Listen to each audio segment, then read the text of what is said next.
So, for a little while now, we've been saying that my GPU has been a little bit lacking on the system. And so, yeah, finally the GTX 1660 arrived. Got myself a little upgrades and X-Plane. So it's not looking nearly as bad as it used to be before. So, hey guys, welcome to another X-Plane 11 live stream. So today we're flying the ToLiss 319. ToLiss A319 now, sorry. It is licensed. And yeah, it'll be the 3 hour 5 minute flight here from Helsinki Vantaa to London Heathrow Airport. So as you can see, we are using a modded Helsinki. This is actually the Helsinki for FSXP3, the Aerotov Mega Airport scenery. And well, yeah, it does work quite nicely in X-Plane thanks to FS2XP.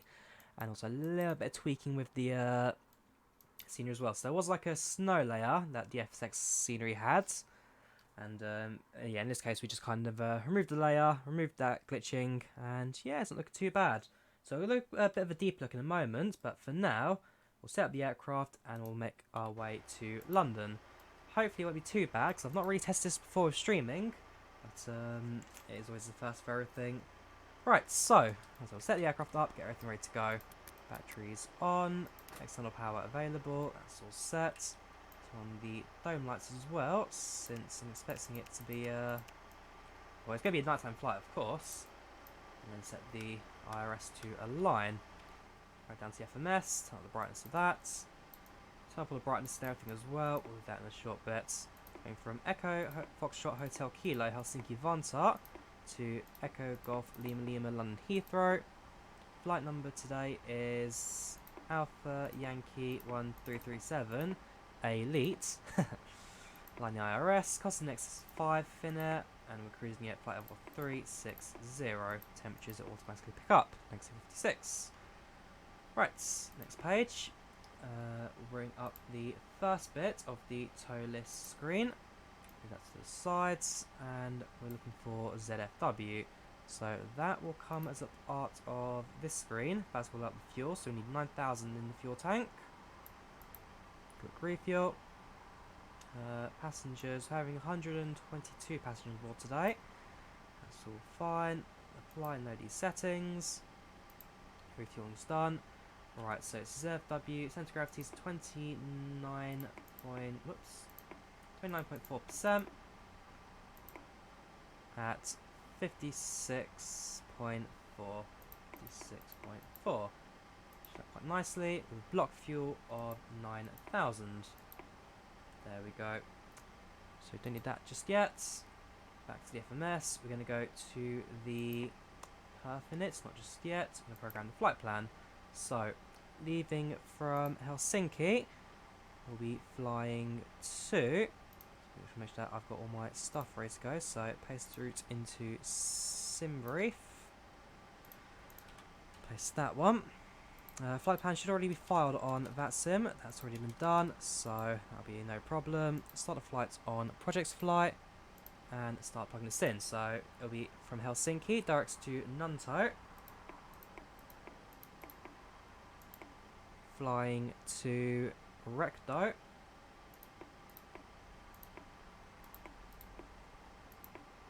After Recto, it is Demit.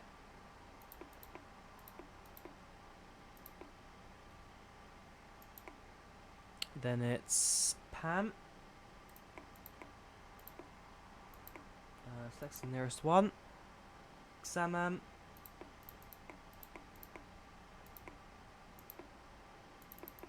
Followed by Logan.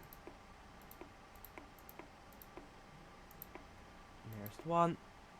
And then it's to the Lambourne approach at Heathrow. That's fine then. So we've cleared discontinuity. Welcome to the stream, guys. Welcome, how you doing all today? It's Helsinki. We'll do a quick weather check while we're here. So WXEFHK. Winds are 6 knots 330 and it's 1007. Finish set. Wind heading 330. It will probably be a 22. No. Runway 33 is available, so I had runway 33. I don't think there'll be a departure for us, so I'll go for no SIDS, insert that, And that should be everything sorted. Yeah, go so Helsinki, runway 33, straight to Nanto. Right, let's set the brightness for the panels, and let's get everything ready to go. Yeah, I've not done this with a webcam before. At least I have done the X-Plane before with a webcam, but not on this setup just yet. I think it may be a little bit, GPU heavy, or maybe CPU heavy. We'll test around with it later. The external model is perfect. This is swimming in this right now. We've done the refueling, so the fuel truck can now disappear. How long to the RS Alliance? This wants another brightness. 6 in its alignments, that's fine. Down here, make sure that the 2 panels are completely bright, and overhead as well. We shall set the brightness to max. So I can navigate myself around the A320 overheads. Answer is no, I'm not, because I'm an idiot. I'll turn on the comms anyway, so VHF 1, 1 to 2.8, that's fine. Same for co-pilot's side and the captain. Just double check, that was online. Squawk box shows online. There's nobody in Finnish area, so contact looks very unlikely this evening, although we might get something over London. So we'll close that. And yeah, that should be most parts of the setup already done. See what else there's to do. So maps will take a moment to align. At co-pilot's side, it will turn the brightness for those. Unlikely we'll use it, but always worth just in case. And now we wait, really. Fuel truck has cleared. Helsinki Airport looking all good. Aim for me back in Finland this winter, so we'll see how that one goes. Everything will be confirmed hopefully shortly, very shortly. So it's to 36,000, our cruising altitude. Well, webcam may be killing it a little bit too much. RMG emergency lights, see what sign and smoking lights set. Make sure that this is set maybe 12. Okay. RS lines in 5 minutes, which is no problem. And everything else, as far as I'm aware, is now ready to go. Start up the APU.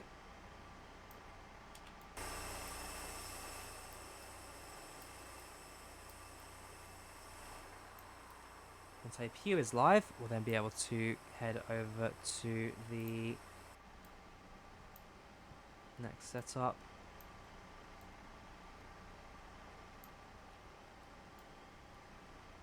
So yeah, chiller panel, APU is now starting up. Now stabilise quite nicely very shortly. APU bleed will come on, and then 4 minutes to alignment, so I'll be able to push back and depart very shortly. Flight directors are on and on. QNH has been set for both, which is fine. And APU will be available very shortly, which means it disconnects the external power.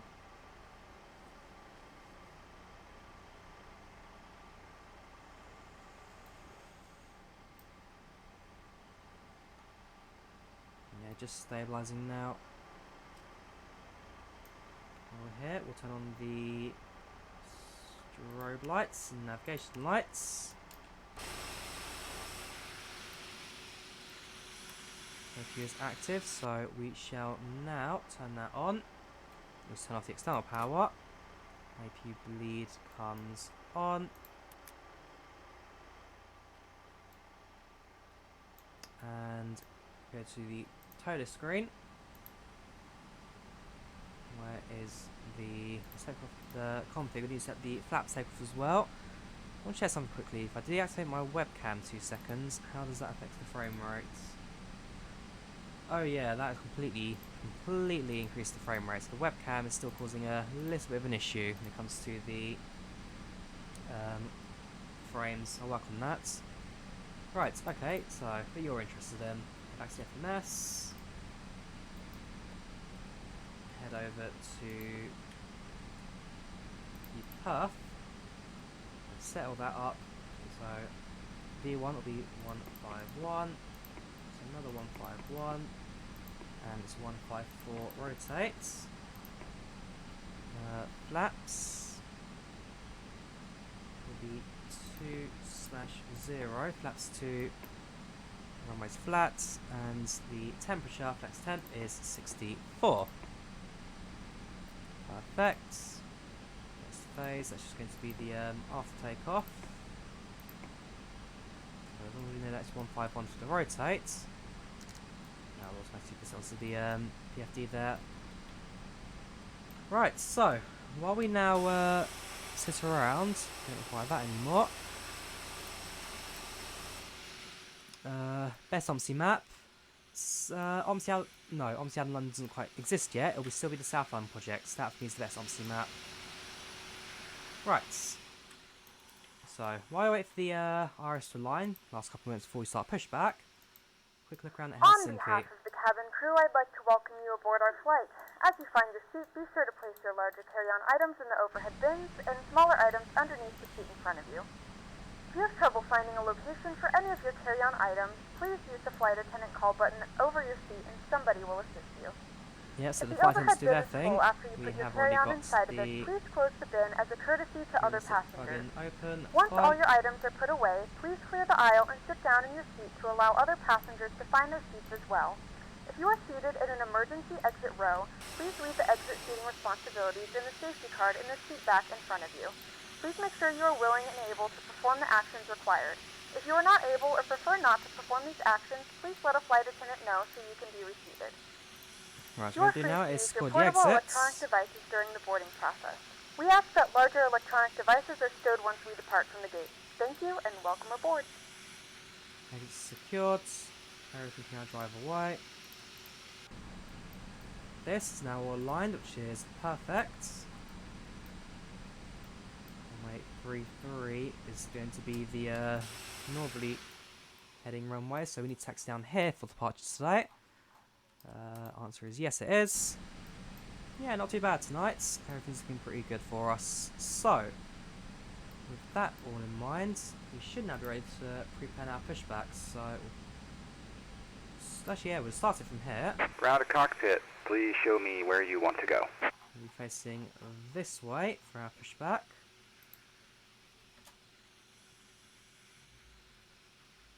Also, while I'm here... Ground to cockpit. Tow is driving up. Ooh, that should be set to high, not medium. Make sure that's all set up correctly as well. That's what I want it. Give it a few seconds to render all that. But, yeah, it's not looking too bad. Like I said, the 1660, it's a new graphics card by Nvidia, so it came out a couple months ago. It came out in March.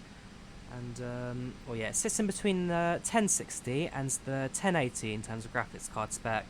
Price-wise, it's about 200 quid, so not super high, but not the cheapy ones either. And, well, yeah, so I fitted that in on Monday. So, yesterday. And this is my first proper live stream, like I say, with it, so I'm going to put it to the test. I'm not quite sure why the settings were set to medium, they should have been set to high, but it shouldn't take us too long to load it all up. And then it's just simple pushback, taxi to the runway, and yeah, 3 hours into London. Gonna be a nighttime flight for sure. Gonna see a lot of nighttime scenery en route. That should still pretty good for us.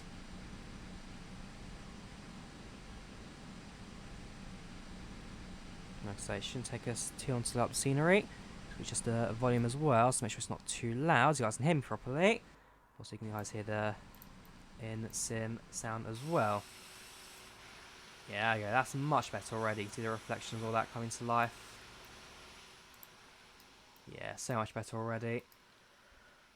Frame rate's not too bad.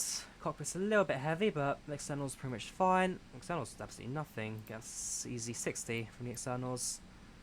Make sure that one's up bright as well. Pushback tug is en route, at least it should be. Just start it again just in case. Better push back. I'll stop that and start it again. Ground to cockpit. Please show me where you want to go. Give that a second. There we go. Tow is driving up. Right.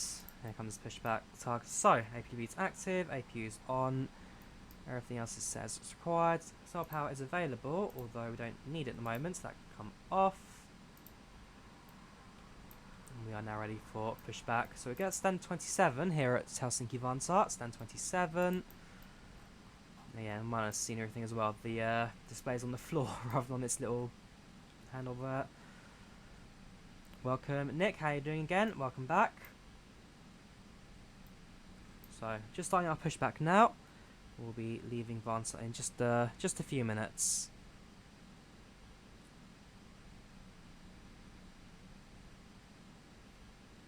Okay, Good all evening, doors ladies and and hatches gentlemen, are and welcome closed. aboard. Ready to connect. Please note the cabin door is now closed. We ask that you make sure that all devices are in airplane Parking mode brakes and your larger released. devices are now shut down and stowed. If you have not already, please fasten your seatbelt and verify it is low and tight across Oh. your lap.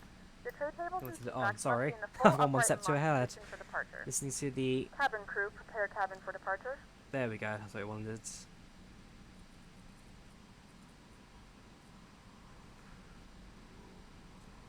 Right, so... Pushback starts connecting. There's no active tower, and there's no aircraft in the ground as well, so that won't be anything to hassle.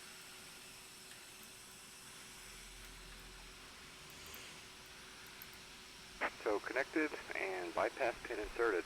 Release parking brake. Parking brake released. Starting pushback, and you may start engines. I will say, with the GPU there and everything set to height, X-Plane's looking phenomenal, it really does. I've sadly never seen X-Plane look this good, at least not in a long time. Right, engine 2 should be starting. Just double check that. Yes it is, N2's moving.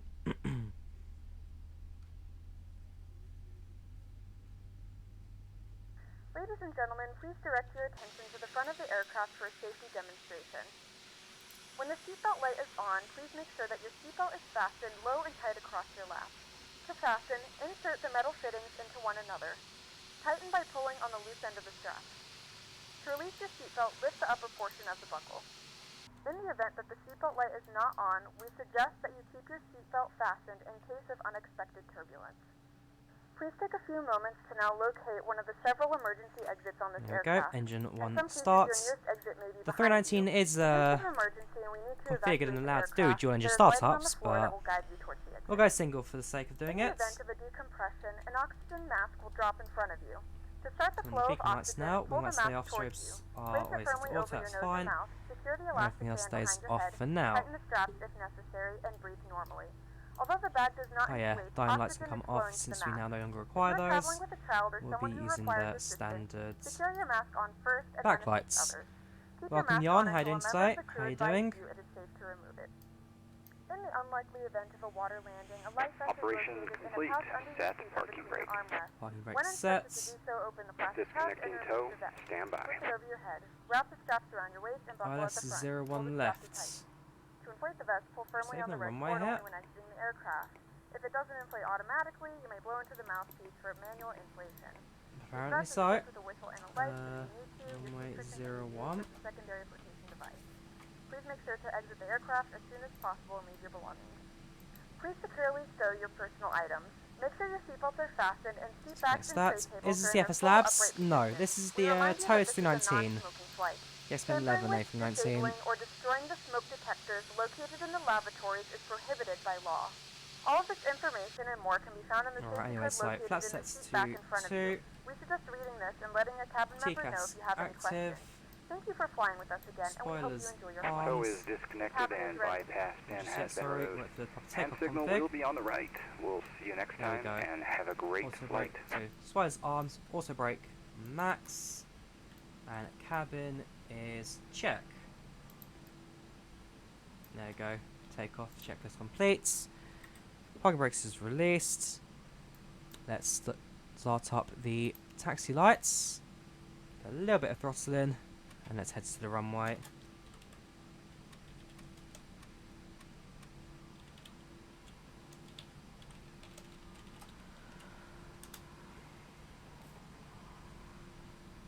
So, shouldn't be a particularly long taxi to the runway. while I'm here as well, we'll switch to the engine bleeds. Engine bleeds are automatic, so AP bleed comes off, APU comes off.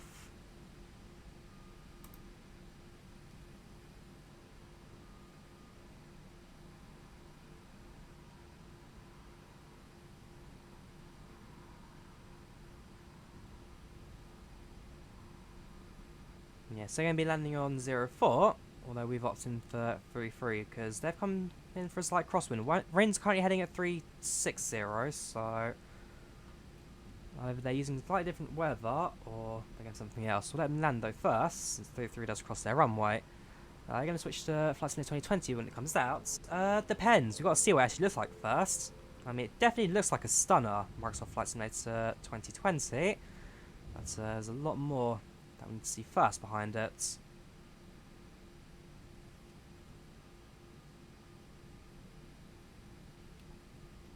Make sure the engine ignition's off as well.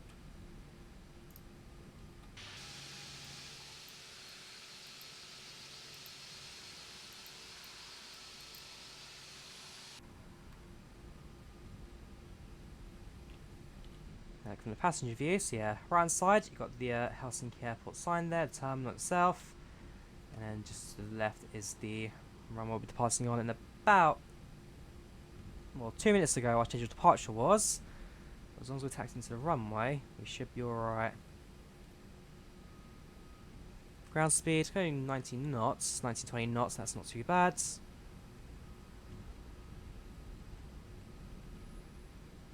With takeoff checklist is completed, everything's been configured and all set up, we should be alright to go in a moment. Dinner came late. Yes it did, yes it did.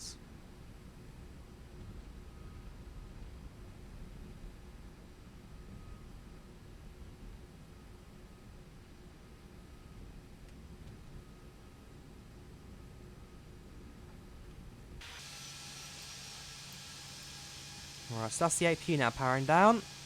The 2 minutes it requires, which means we are now safe for takeoff. Available light has just come down.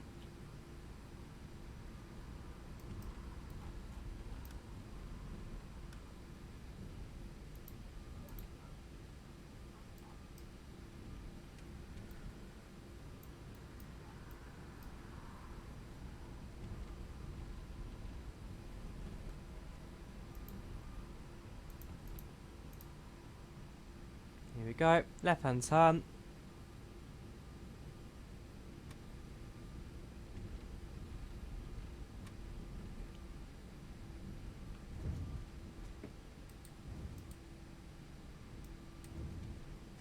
Since the gear is slightly behind us on the A320 series aircraft, turning's a little bit, again, I'm not quite used to taxiing a 320, so maybe my taxi's a bit harsh. Anyways, hold that back, parking brake set. We'll quickly announce, taking off runway 33. Actually no, have you landed? Because I need to make sure that he's landed and therefore I can cross the runway. If he's still in the air, then we have to hold position because he's landing on this runway here. Vacated. Where is he?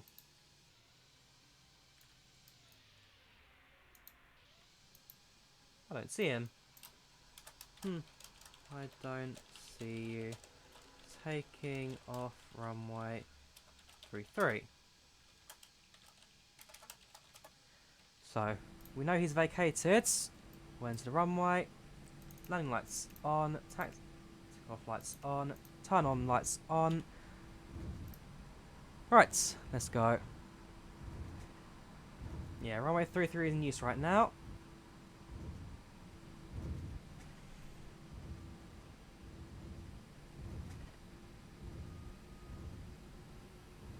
On the runway, edges 50%. Both are stable. Let's go. A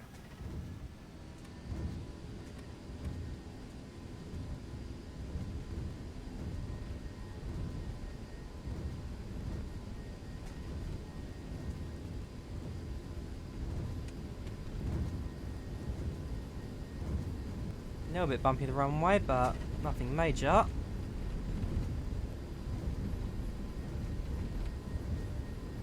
go. 151 rotates.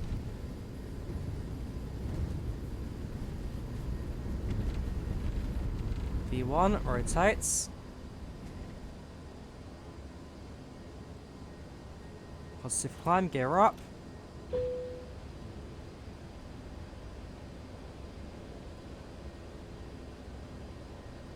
That's up by 1.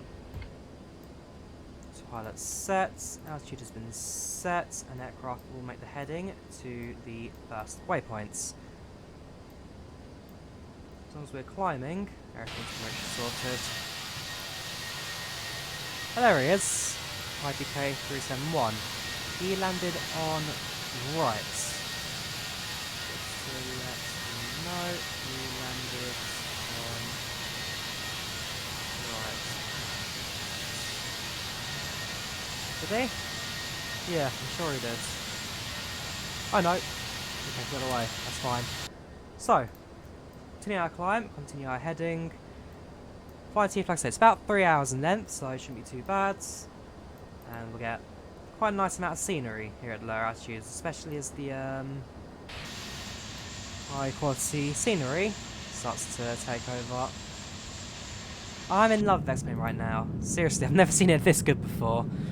The 1660 really has done the job at bringing it to life, I must say.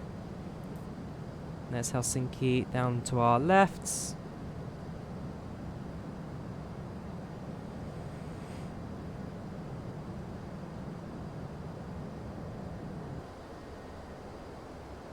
Can you climb half hour before landing? I'm not quite sure what you mean by that, Garuda.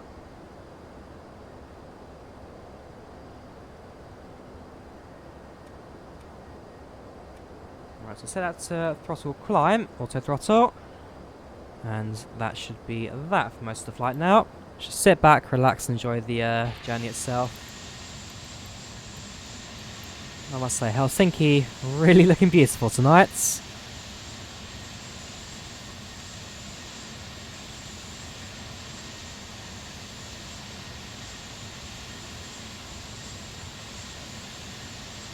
Oh, and also, thanks to this new graphics card and new monitor as well, so it's not just a graphics card I've upgraded, I've now got a Samsung weird long complicated name monitor, which means I can now actually stream in full 1080p rather than 720, so that's something I was listening to beforehand, although no longer now an issue.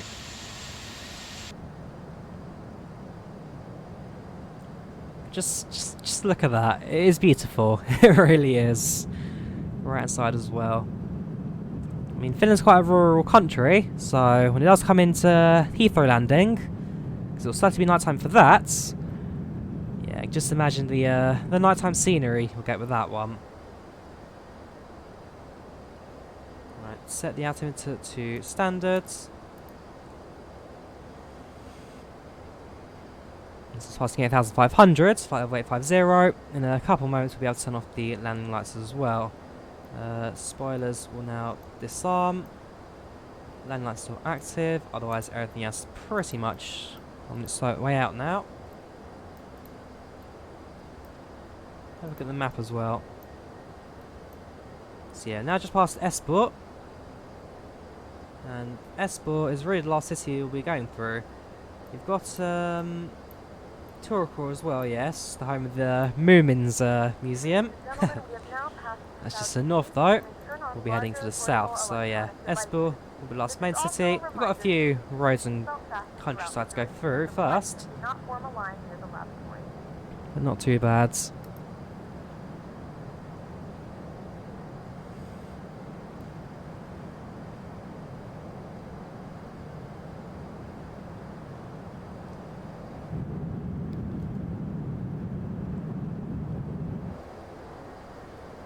we have past 10,000 now. Retract.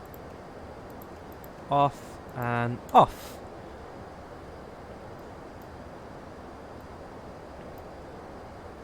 Yeah, and that's now everything sorted. So, next time we'll be touching that, we'll be at 10,000 feet. Although we now have the majority of the flight to go first. Cruising altitude, like I said, is 360, 36,000 feet, so we'll be reaching that in a little bit. Our ETA will be around midnight. Although if the winds are on our side today, which they kind of are actually. 349 right now, so they are kind of on our sides. If it all works out, we might get to Heathrow a little bit earlier than that, especially running packs. That will certainly help us. Yes, 2 hours 56 currently ETA of Alpha Yankee 1337 Elite. I like that.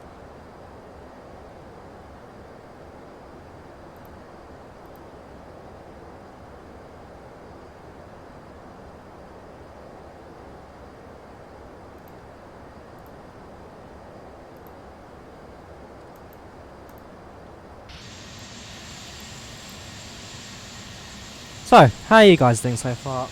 Enjoying the stream? Anything I can do to make it more exciting? Feel free to mention them below, or in the comments even. And I'm happy to do that. Likewise, happy to chat, happy to answer any questions, especially regarding PC specs, because like I say, the new graphics card certainly has put a bit of a change into things.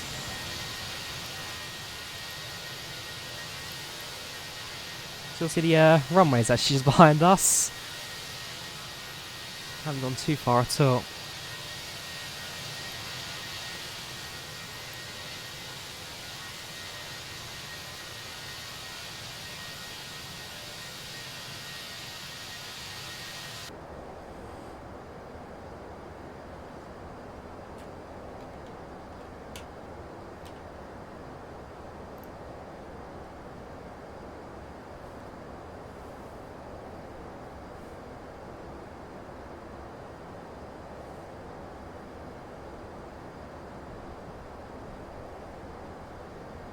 So, passing through 17,000 now, 170.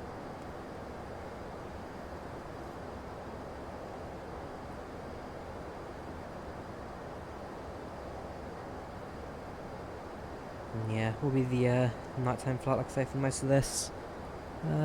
Actually, being this far north, you can see it's not particularly dark, especially just above us there. Although as we head south, things will certainly get a bit darker. Because yeah, this far north, especially in Finland, you don't particularly get night times in the summer. You obviously do, but they're not quite as long as a lot of the normal nights.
Yeah, we're alongside the Finnish coastline for a little bit.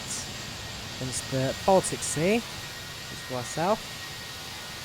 After the Baltic Sea, we cross over the North Sea through the Netherlands, maybe even Denmark as well on this route. What's next of Explain Steam going to do? What's next of Explain Stream I'm going to do?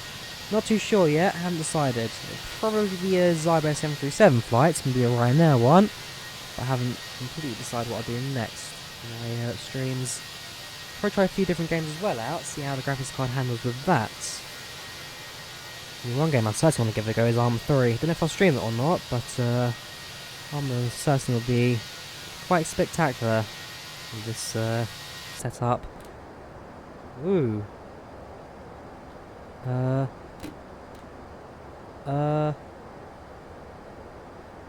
We still live? Something's going a bit haywire.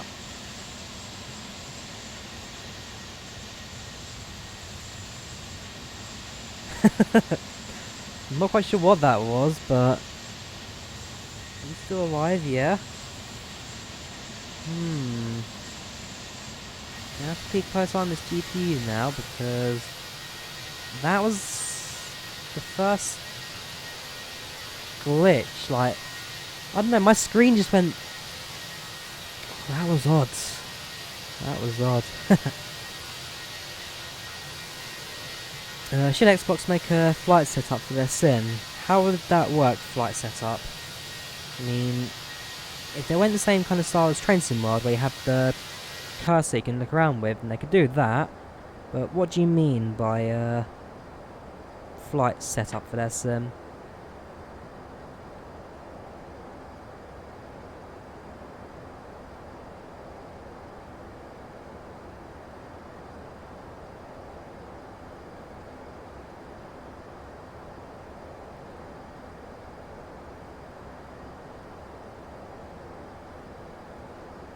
So, passed through flight level 250 now, 25,000 feet.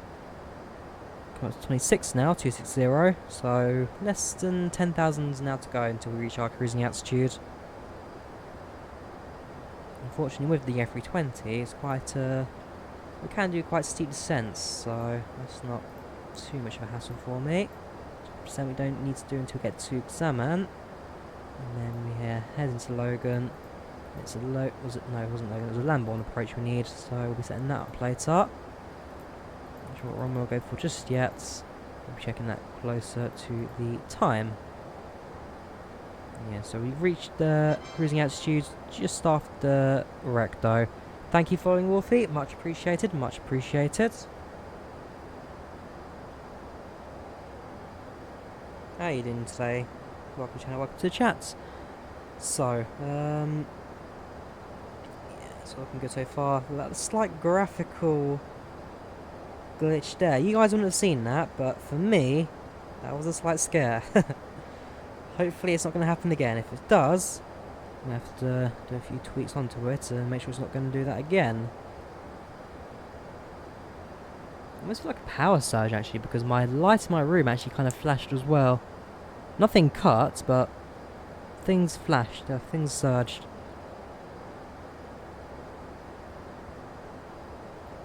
How are we doing? We're now leaving Finland. A few islands, but we are now leaving the main land. See some of the light just in distance over there, because like I say, it never really sets this far north, the sun. Nice, how old are you? 20, I'm 20.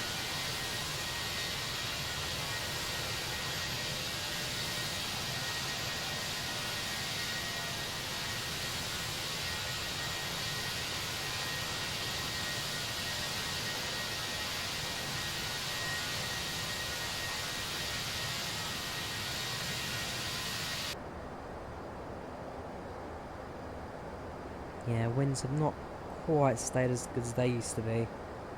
Now heading towards 328, so more of a crosswind now.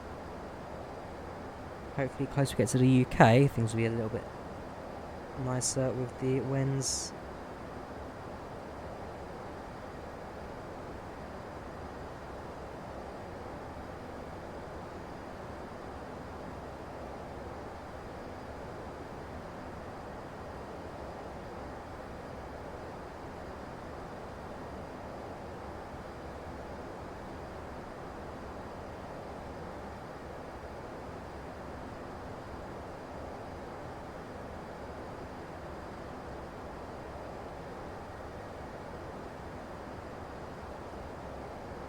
Am I a real Airbus pilot? No, I am far from an Airbus pilot. The closest I'm doing is an MPPL for microlights in the UK, but I am certainly not an Airbus pilot. I mean, I can only just about find my way around this. If you tune in some of my older streams, they don't end so well because I don't know my way around the aircraft. I mean, this is the ToLiss A319, ToLiss A319, sorry, because it is licensed now. And yeah, it's not my main aircraft to go for. It's not bad, it really isn't bad. Probably one of the better Airbuses, if not the best Airbus for X-Plane. I'd probably rate this over the flight factor. But yeah, I'm not an Airbus pilot, I'm afraid. Nor do I think I ever will be one. If I ever became one, then gosh, whatever happened to yeah, what happened? What journey did I take to get that?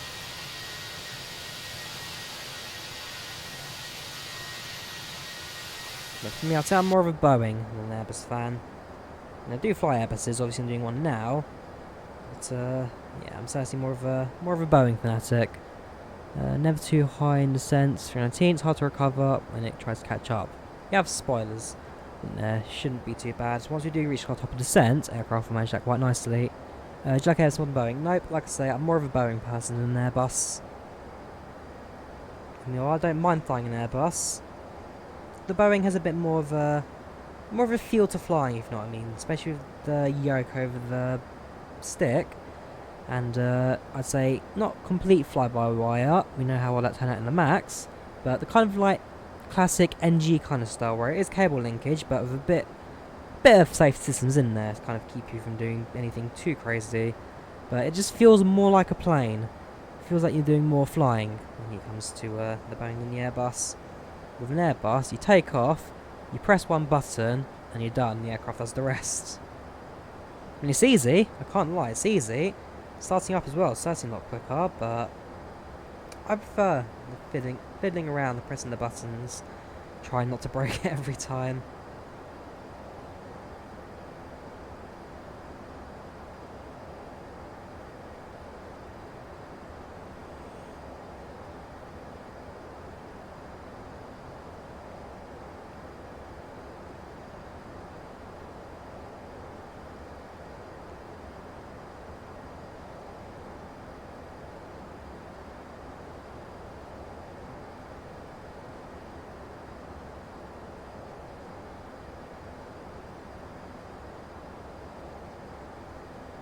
So we're now flying over our first leg of water for the trip.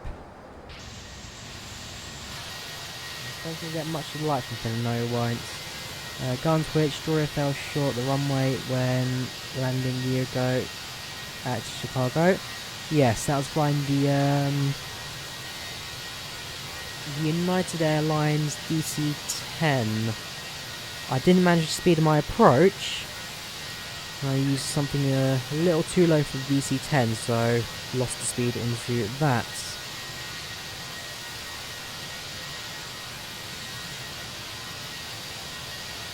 So I can tell you that from 2 years ago I did that. It was 2 years ago now. From 2 years ago then to now, I'm starting doing a little bit better when it comes to flying. Can at least land next plane now. Not perfect, but at least can do something. Oh yes, and flare law. Good luck me trying to handle that. Flare law I'm still very weak when it comes to.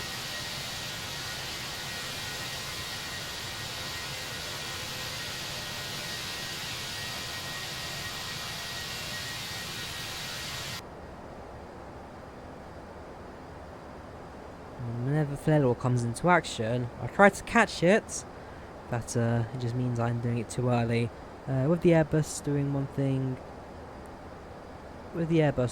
thing wrong can break the plane, as demonstrated by you earlier. Yes, of course. Thank you, Major Leon, for following on Twitch. Much appreciated, man. Much appreciated. How you doing today? How you doing? I have a few Twitch views on now. Not too sure. I have to have a quick look. And the flight's well, less than 3 hours to London now. I'd say it depends on how the winds react for us. Slightly getting better. Not perfect, but getting there. Pretty good, about to go to bed. Ah, no worries, Leon, no worries. But it's good to see you. Hope you're doing well.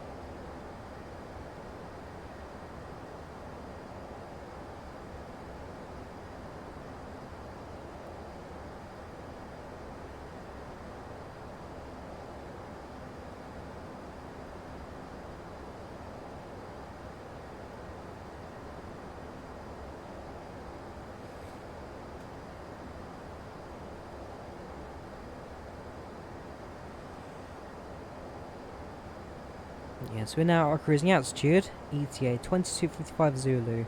Are you really telling me we're going to land this before 11 PM UK time? Because I don't believe you. ETA, yeah, 2255 Zulu. Add the hour, 2355. Oh no, sorry, that's 2355. So it's 5 minutes to midnight. Sorry, that makes a lot more sense. So we are 2 hours on the dot till landing, supposedly.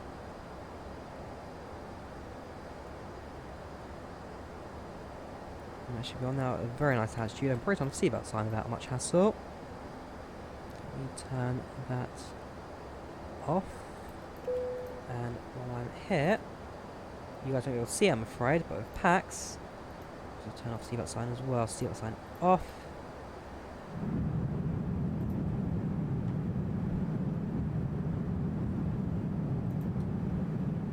The flight crew has turned off the fasten seatbelt sign. Nice sight. You can now get up and move about the cabin. However, we ask that you keep your seatbelt fastened. I mean, unfortunately with PAX, they've stopped us doing the generic public address voice thing for that, so I can talk into talk into the program, but it doesn't read it back anymore, which I'm a little disappointed by. I have to speak to Colin about that. Makes the generics a little less fun to do. Do you have access for XP? No, I don't. No, I don't. I've got active Sky for FSX, but I don't have it P3D and I don't have it for X-Plane. Although it's something I am certainly looking into. I'm getting some weather simulation in. And as for clouds, Environments Plus, I'm quite happy with. It's not one that many people use, but especially in the daytime, I find it really good. Environments Plus. It's a freeware add-on, just requires fly with lure, but it just basically puts the lure into the clouds and messes around with that and kind of expands them a little bit. It's a nice add-on. I do recommend. Premium drinks are available for a small charge. If you wish to make an additional purchase, we only accept credit cards. Almost Wednesday here in Finland, so I think you'll leave now. Have a nice trip. No worries, man. Kiitos. Hyvää. I'm sure I said that wrong, but hey. No, thank you very much and good night, man. Hope to see you soon. Hyvää. I never quite get the... What letters is it? Y-O-T-A. It's the Y and the O's, or the name Irio. Somehow translates to George, but it's Y-R-J. Anything that starts in Y and finish, I just can't pronounce, save my life. Irio, Iotsa, Hyvää. It's like, how? Finnish is quite an easy language to pronounce, because once you know that, you're basically saying each letter separately, then you know what you're doing. I don't know what it says, but a short sentence I could probably read out by just looking at the letters and saying what they are. Kiitos, yes. But there are some words I just can't pronounce, or the letters I just can't put two together, because it's just so wrong for the English language.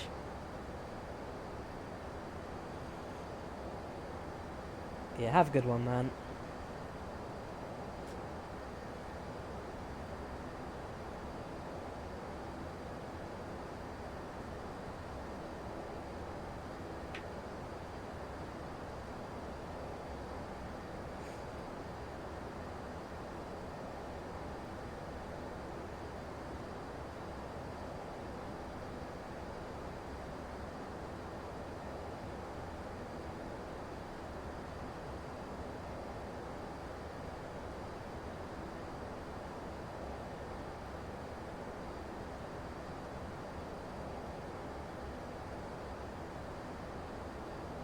Yeah, Finnish isn't the easiest language. I mean, if I was gonna... There you go. Yeah, actually, I do know one bit of Finnish. En puhun suomea. That's all I need to know. Because every single Finn now knows the English language in perfect ways. Like, there's no problem. Go to a store, because I know in some shops they have, like, little pins, like, saying what language they can say. But even the ones without the English pin, they sometimes say, ooh, my English isn't too good. They speak it better than me, because with most international people speaking English, you have to think about speaking English, and therefore you say everything really well. Even here as a Brit, like, I sometimes mess up the language terribly. But no, Finns are...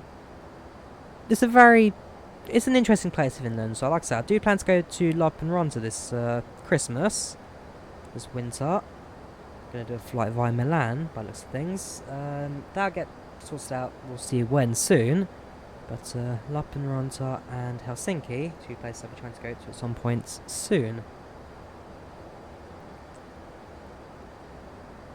I've been there before already, last July. In fact, it's coming up to a year now. I think it was July the 11th. Yes, it's coming up to a year now.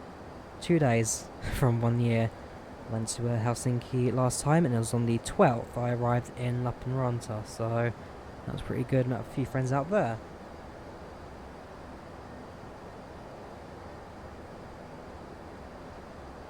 Gonna shake up an energy drink, go for it, man. Try not to have it explode in your face, like said cardboard box.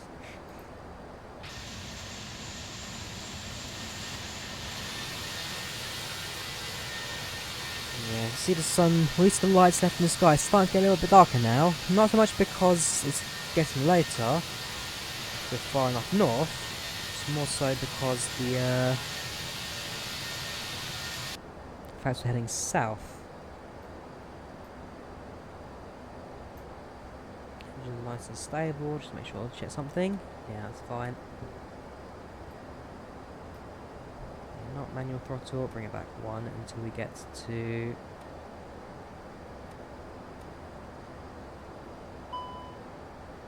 Oh boy, what have I done?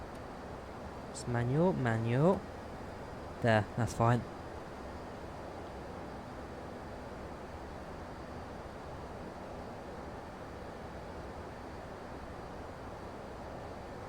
I've been to Rovaniemi. Rovaniemi, I want to go there at some point, but I don't know when, because flying there direct is super expensive. And even flying to anywhere else in Finland, maybe taking a train, and probably that's quite expensive as well. Even a sleeper on the VR train. But Rovaniemi is certainly somewhere I do want to try and get to at some point. Don't know if it'll be a Christmas trip, but I'll try to make it a winter one. I mean, the coldest temperatures I've ever felt was negative, something like -4 or 5 in Oslo and in Norway, heading up to the mountain on that. But supposedly -20 in Finland during winters, so I'm sure that'll be a lot of fun. Yeah, it should be pretty cool. So I've been to Finland before, been there in the summer, so it'd be nice to do the other season the whole other time of the year.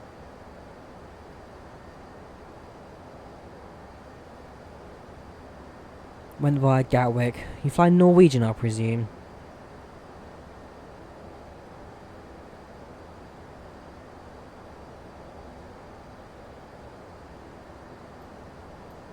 Right, next landmass we're reaching will be Sweden. Stockholm's just to our north. I'm actually a fair bit at the sea though, I must say. Covered a lot more than I was expecting. -17 there one night, yeah, that's super north in Finland. You're right at the almost right up the Arctic Circle there. Yeah, it is Arctic, Antarctic South. Yeah, almost up to the Arctic Circle there. So -17, that's about average for up there. Especially in the cold winter. So I've been told that some winters are cold, some winters are warm. It's really like a lottery. So what am I expecting? Not too sure. I'd like a cold one, but we'll see what happens. Welcome back, Nick.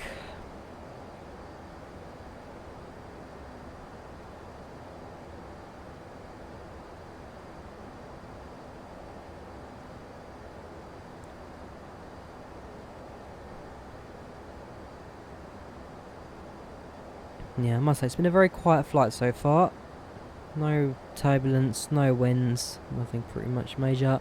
EasyJet seasonal flight. Oh, do EasyJet do it? I need to have a look actually, because I know not many airlines, I must say, fly from London to Helsinki. I'm quite surprised actually by how little there is. Ryanair don't do it. Ryanair don't really do any UK to Finland flights. The closer you get, because Ryanair only fly to 2 Finnish airports, Lappeenranta and Kuopio, I believe it is. I believe it's Kuopio, but I might be wrong. It might be Turku. But regardless, they only fly to Greece, Germany and Italy from Finland. No direct flights to the UK. I'd like one, but not really going to happen. Have I heard of G Fuel? Yes, just about every big YouTuber is sponsored by them. G Fuel, gaming fuel. Yeah, as I was saying, Ryanair only do flights to those 3 countries. Why? If I do fly to Lappeenranta, I'll be doing it via Milan, because that's a Saturday flight, Lappeenranta to Milan, and therefore it'll be easy for me to do that while around work. Welcome Tom, how are you doing today? How are you doing?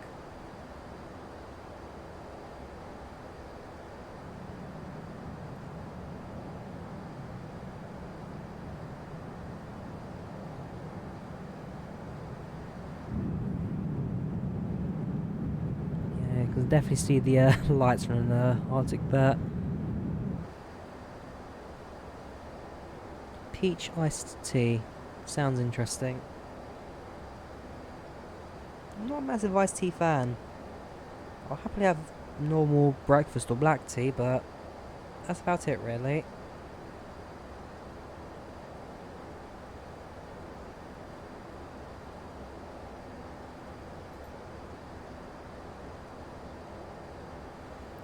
Turku, Lappeenranta and Tampere. Did they fly to Tampere?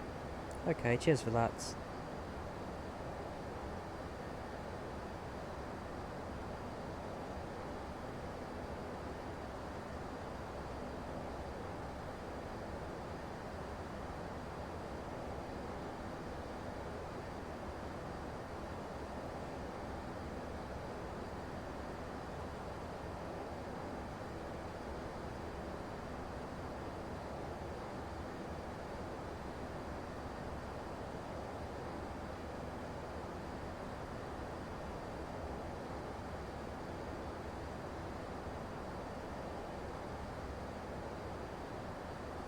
Welcome, Drunken Pixel. How you doing today? How you doing? Welcome to stream. Welcome to the chats.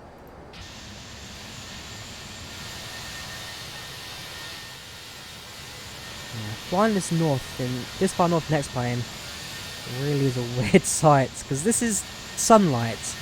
Can't see the sun, but because we're far north and because it's summer when it's far north, you can see the lights all day.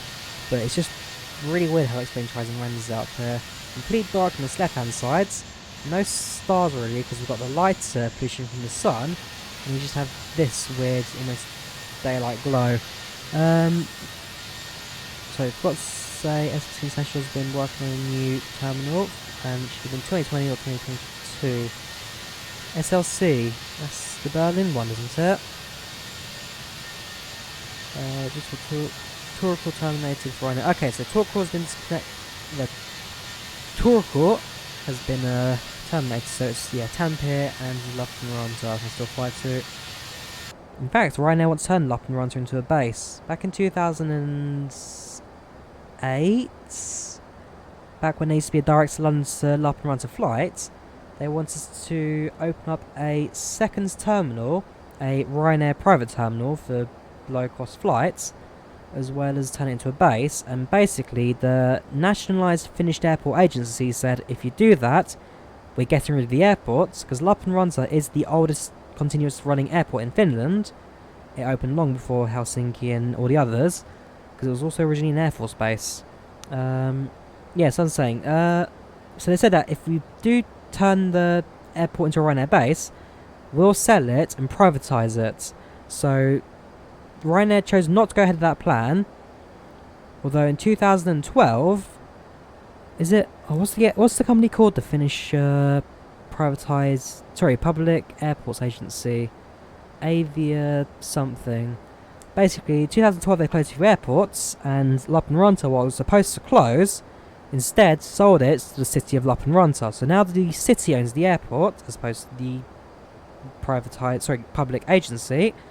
And Ryanair are now in discussions trying to turn it back into a base. How far into the flights? Not very. There's Helsinki. There's us. There's London. So we've still got a good 3/4 of the flight to go left. Maybe more than that. And you got to fly to Debrecen, as we're flying there at the weekend. Sounds good. How do you get the top bar through Mobileye to work? That's a part of Streamlabs. I lied, sorry, FlyLive. So FlyLive has this overlay builder thing, and lets you put together a few of the stuff. So the red bar on top, that's just past the FlyLive overlay. It's a progression bar. It moves across the screen as you get close to your destination. Just move over to X-Plane from FSX. Sounds good. Welcome to the X-Plane community. Do join the Facebook group from Facebook, X-Plane 11. It's a massive 30,000 member group. A lot of people on that. But, welcome to X-Plane, really. Don't worry, it won't take you too long to get fully adjusted to it. It's a very, very good sim. I was quite skeptical at first about it. I won't lie, I will be honest. I was quite skeptical about X-Plane 11. But as time went on, things got better. The sim kind of really just took over. And ever since 11.30 with new particle effects and lighting effects and all that, X-Plane really has just shone in the market. Best sim out there so far, I'd say. We'll see if MSFS 2020 can give it a run for its money. Flying there in the sim, got to fly there in real life. For some reason you're having taxing issues. Taxing or taxiing? Because with FSX you always had your auto auto rudder, which lets you control your nose gear thing. Basically, in X-Plane, go to your controls and make sure that you have something set to nose wheel tiller. This is how you taxi on the ground. You can have something for yaw as well, so that's at the bottom. Make sure you have something for nose wheel. Make sure that you can taxi on the ground. Can't stay but enjoy. Sounds good, Goran. Welcome to the channel, welcome to chat. How you doing?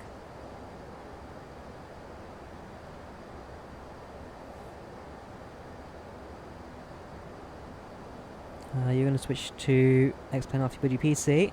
Sounds good. Like I say, X-Plane really is a fantastic platform. We'll see if anything can beat it. As it stands, the best you're going to get. So right now I'm flying the ToLiss A319. Probably the most realistic of the paywares in my opinion. As I say, it still beats the flight factor, only because the overhead panel was functional in just about everything. The flight factors have a few missing buttons. Visually the flight factor's better, but I'd say the ToLiss does a really good job at functions anyway.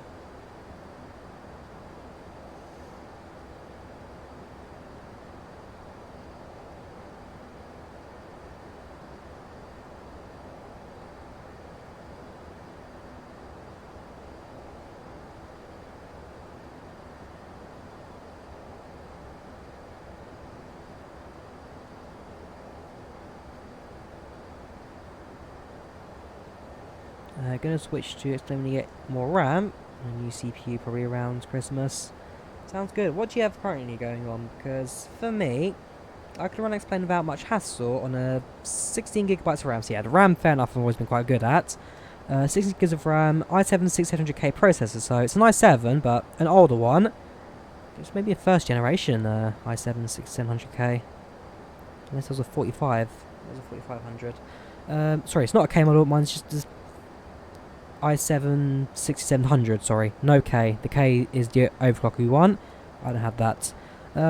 Yes, the i7-6700, 6 gigs of RAM, and I had initially a GTX 745. So you can check out some of my older X-Plane videos. Not the best quality, but that was enough to keep people watching and keep me flying.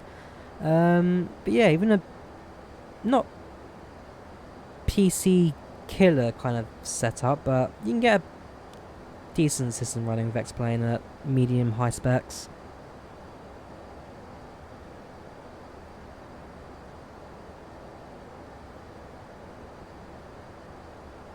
I mean, if you have a chance to jump onto a high spec God's computer, then go for it, but it really comes down to your budgeting really. And if you had the opportunity to build, don't buy pre-built, because custom systems so much better in every way.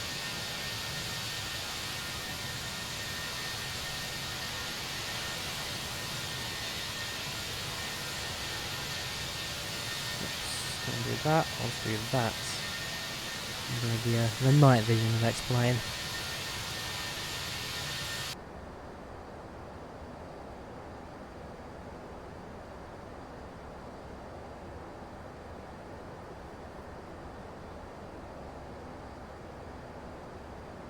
Your specs are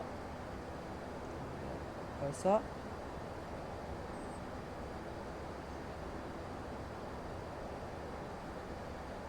So you have 8 gigs of RAM, 3.4 GHz i7-7500. Yeah, it's not the best. It could probably run X-Plane at bare minimal specs. You've got there. Your specs i7-9700K, RTX 2060. Yeah, you've got yeah, you've got the PC that can run X-Plane, no hassle whatsoever.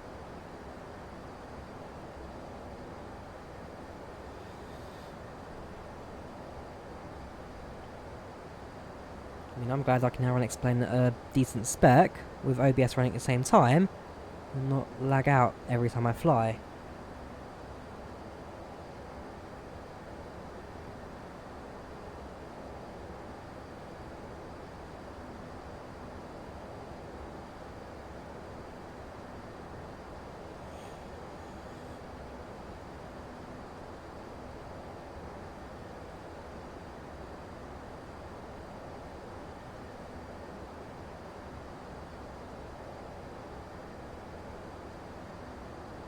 ETA is still 22:55, so it's still saying I'll be able to arrive just before midnight. And again, oh, it's just not down to 22:56. But like I say, do you remember that it's Zulu time? So add now for UK local time. You have got a GTX 1050 Ti. Yeah, you could easily run X-Plane at medium specs even. I mean, I'm running with the 745 let's see, what was I running 745 doing? So, anti-aliasing's off, text quality was down to medium, wide objects low, reflection details minimal because you don't really need that. But yeah, you could easily run X-Plane what you've got right now. Upgrades will make it much better, don't get me wrong, but it's always worth giving it a go. Likewise, run the X-Plane demo. X-Plane demo, give you an idea of what to do. While it's a smaller area, the Seattle in X-Plane is a very detailed bit, so it's certainly worth a look. Upgrade your motherboard if you're going to overclock and get water cooling. Absolutely.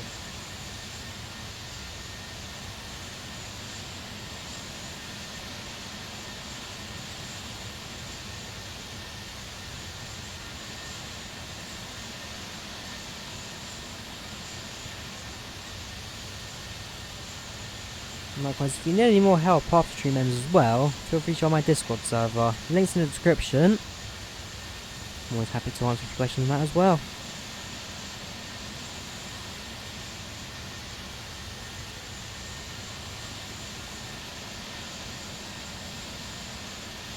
You think your 3.4 GHz is both CPU? Yeah, most likely is.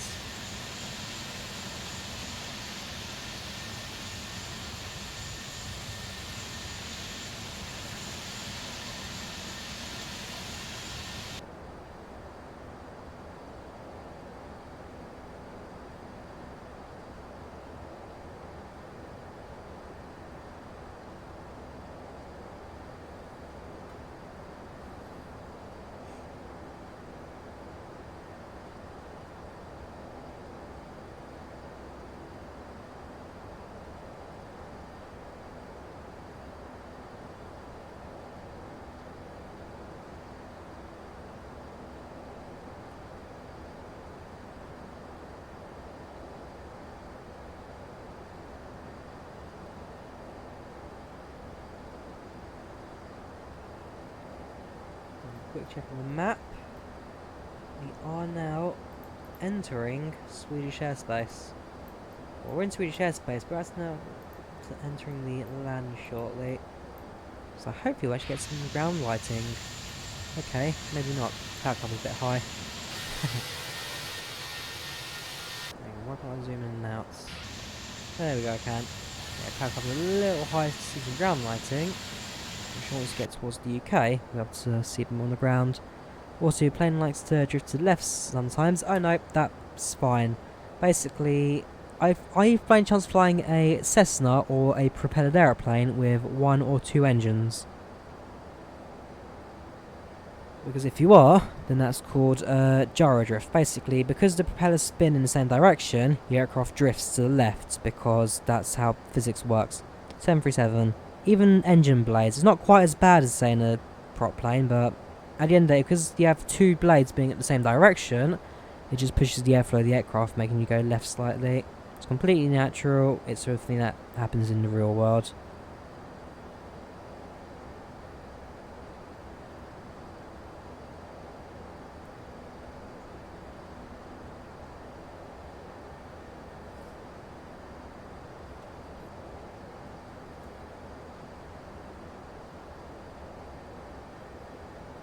We'll get the i7-7700K or the i7-7700. Yeah, that'll do no problems. I'm doing a 6700. The 77 will certainly do you well.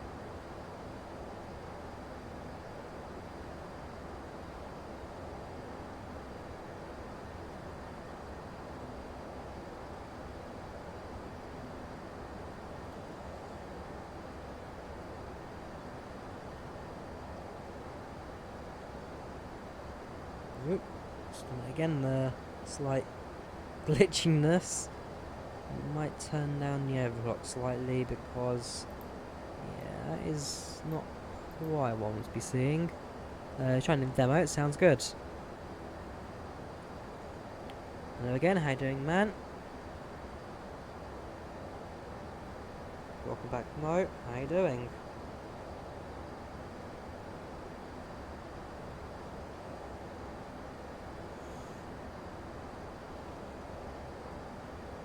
Did I get a texture mod? Default texture is horrible. No is the answer.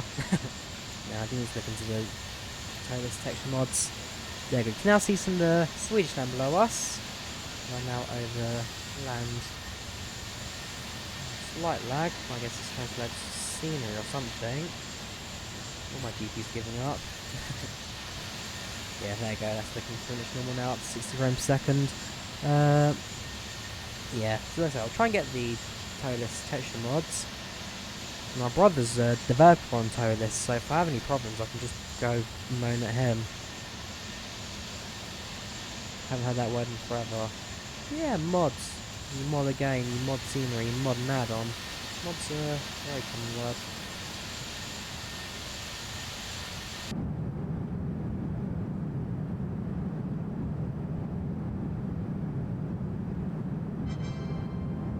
Thank you for following Drunken Pixel, much appreciated, man.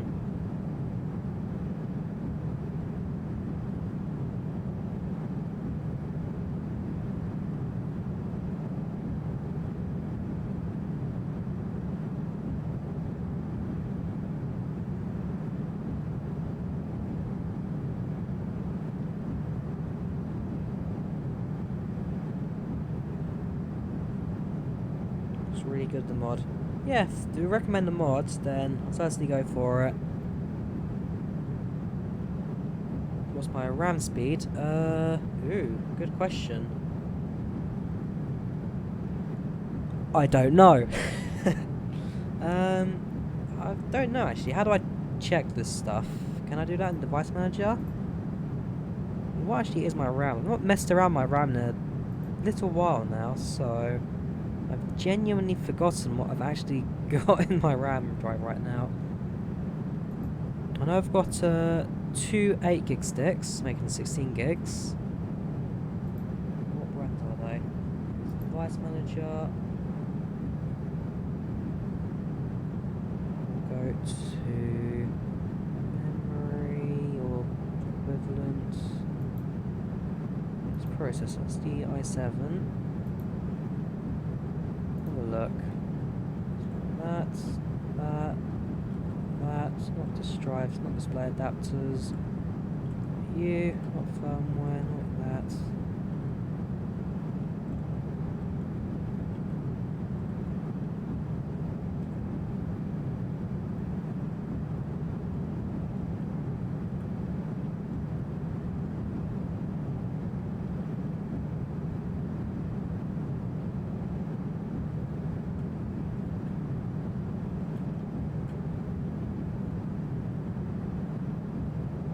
Nope, I'm afraid I can't give you an answer to that. Speed of the RAM. Well, I've got 16 gigs of it. Should have a look. How do you put a new CPU into your PC?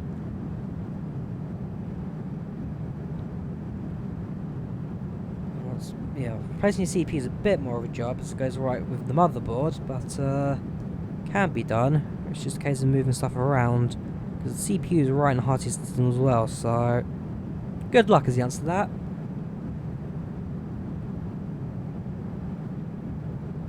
It's just a case of moving stuff right around your PC, basically taking everything out, remove the CPU from the system, replace that right by the motherboard as well, and then put everything back in its original places. It's a bit of a job, certainly a bit of a job.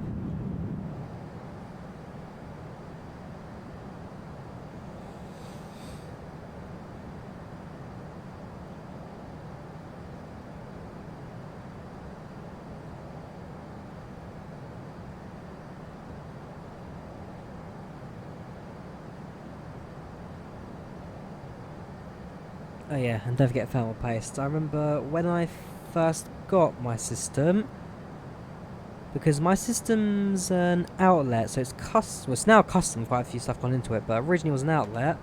When I first got it, it did not come with any thermal paste or anything inside of it. So only when it started thermal throttling a few times did I realise something's not right. I was looking inside to figure out that it hadn't had any thermal paste inside of it ever. No. Try and get yourself a high quality one. Oh, and look for water cooling if you're doing some cooling stuff as well. Look for water cooling rather than fan. That's pretty good as well. Alright, I want to go to Sport Box Shows Online. Do we have any UK towers? No, we don't. Don't think any of these come onto our flight plan. Let's do a check of projects, flies and map.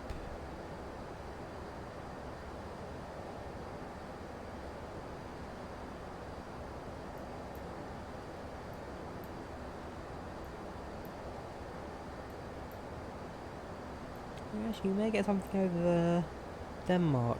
Denmark has got active centre.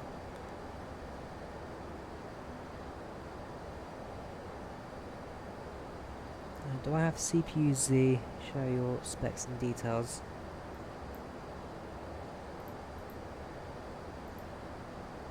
Hang on, let me try and find. Let me show you guys my system spec without showing my Windows key off or anything. Where is it? Desktop. Device ID, product ID, has my Windows.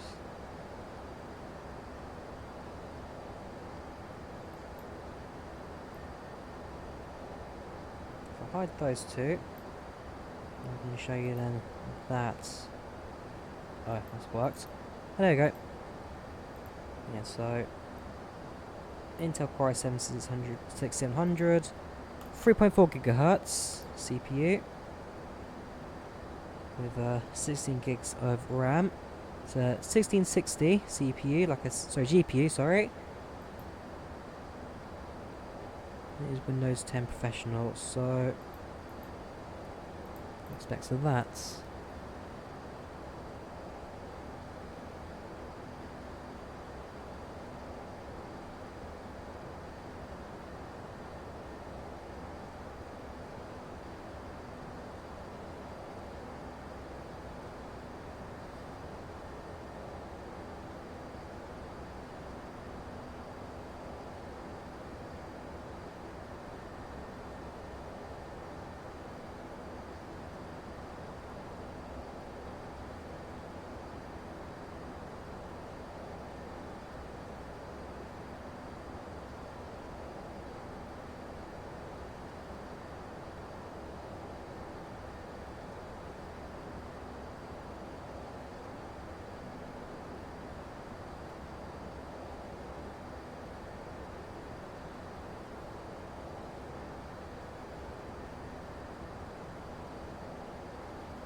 We're talking around to 3000 megahertz, gosh. CPU same as yours in terms of power. Like I say, my CPU is...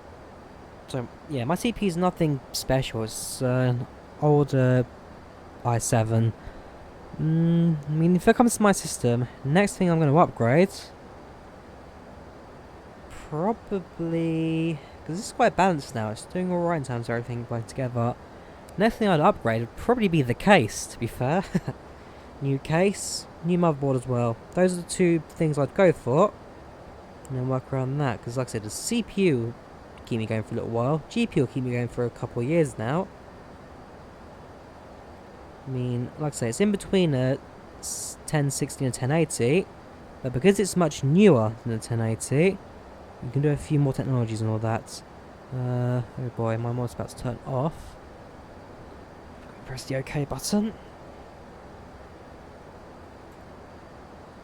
There we go. Welcome, Sim Gamer. How you doing today? How you doing?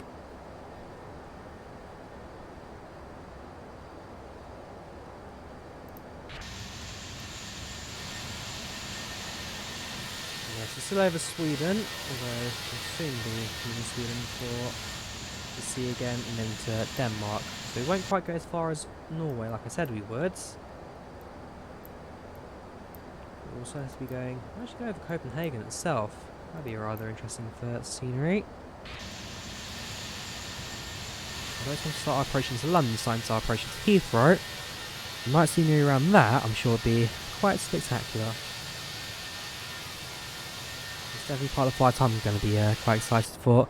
You're preparing for Microsoft Flight Simulator 2020 with the RTX 1060, 26 sorry, because you presume you have to ray tracing because I have Flicks and trailer.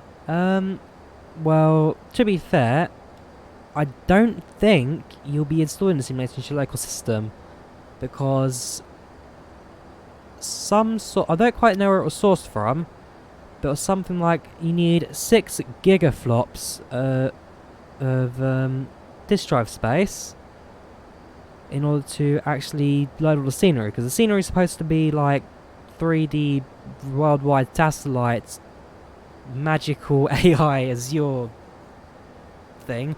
I don't know how it works. I kind of understand how it works. It's kind of the same technology that's in Google Maps right now. If you go to the satellite view, just a much more high definition version of that.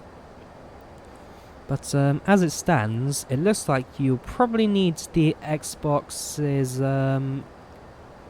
like Game Pass to go for it, both on PC and Xbox as well. And it's more likely you'll be streaming it off of their server rather than actually running it on your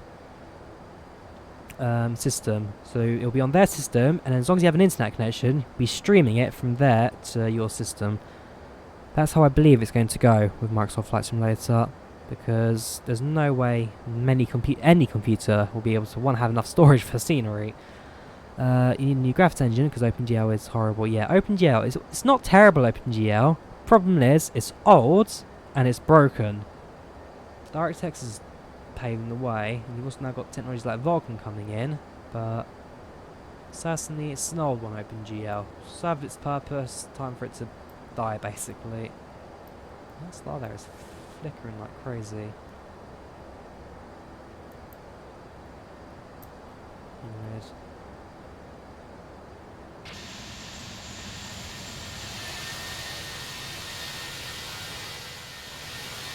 Any moon tonight? Don't think so. Oh yeah, here is the moon.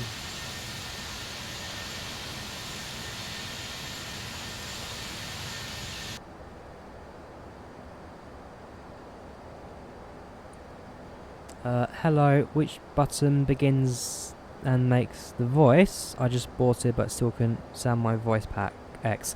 Oh, Pack X. I hope this works. Like I say, it can be a bit funny, the second monitor display. Yeah, that's worked. Okay, so here's... Just didn't work at all. Here we go, so here's PAX. Voice interaction. When it says listening, I talk into the microphone like this. And then what I can now do is, so if I set it to... Again, I'll say generic, but it doesn't play like generic anymore, so we'll do see about sign on.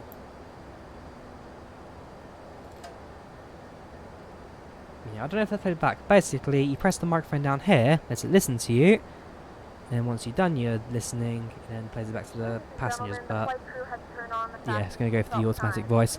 It's not quite working just yet. So leave that for a generic one.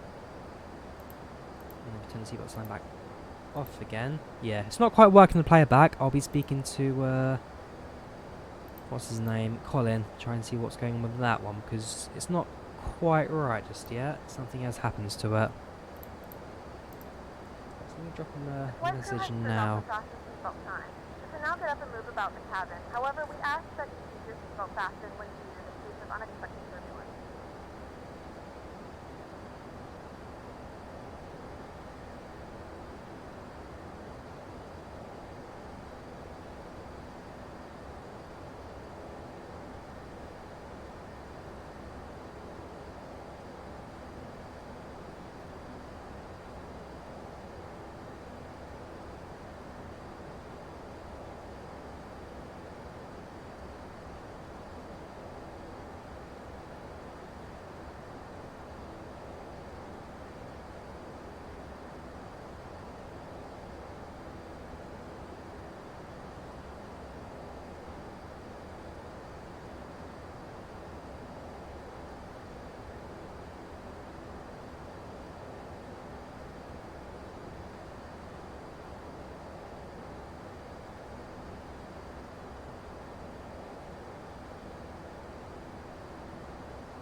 Right, Colin's now aware. Need that for him to fix. Building roadblocks Salt Lake City Airport. Sounds good. Good luck with that.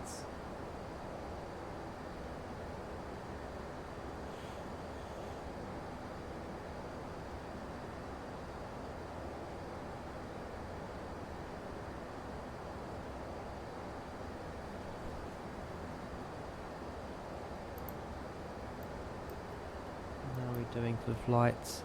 No face, PC. Hang on, no face, my PC listening open window only.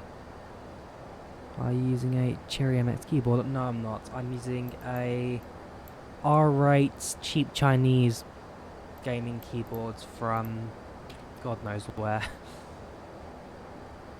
My keyboard and mouse are not particularly special, nor is my flight stick either, the Cytec Pacific Aviator. It's all cheap stuff I've gathered over the years and it just works. Basically, how my life goes. It doesn't do too badly, I mean, yeah, we're getting somewhere. The next bit, like I say, is never looking better, so I'm not complaining.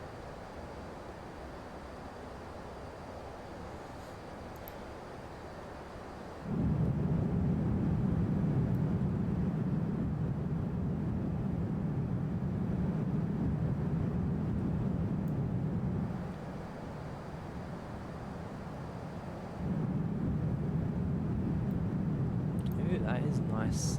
Yeah, some of this explained scenery just is beautiful. It really is.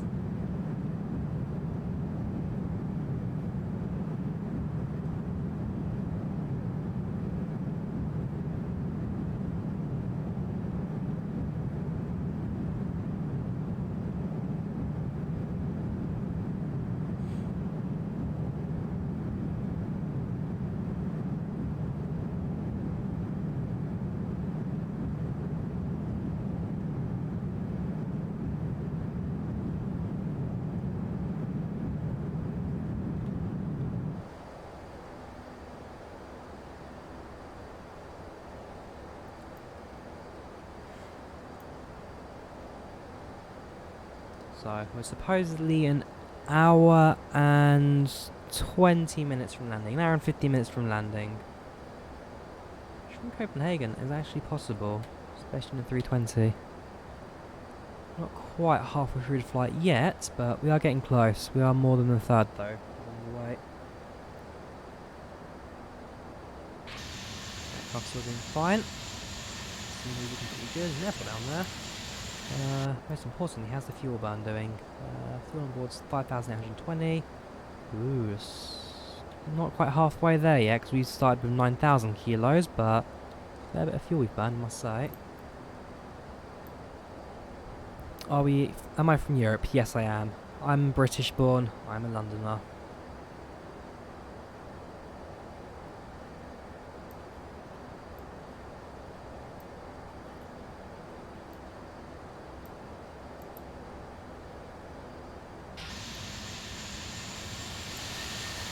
Fair to say that now I have an idea of the basis of the simulator. I'm spend the next week tweaking it and stuff, making it a bit better. And then my next stream should be on Saturday, so Saturday evening, do tune in for another stream. It'll probably, like I said, just be a Ryanair 737 flight. But we'll see how that goes, because on Friday I'll be in Milton Keynes for the day. Got to do a few exams for that. Based off work, I've got a few exams I've got to do, so I'll be doing that for a bit of coursework. Bit of qualification and stuff as well. Hopefully get the digital marketing and all that sorted. So I'll be in Milton Keynes then, and then on Saturday I'm doing skiing lessons, because I thought I'm in Milton Keynes, I might as well actually do something. Skiing lessons! So that'd be a bit of fun. Probably do it on my second channel, do a quick vlog about that. Ooh, 1.137. 121, sorry, 37. We have contacts. 121.37. I hope my audio's not completely messed up. I'll tune in, see if anyone else is talking. My sound, I'm going to cut that about halfway.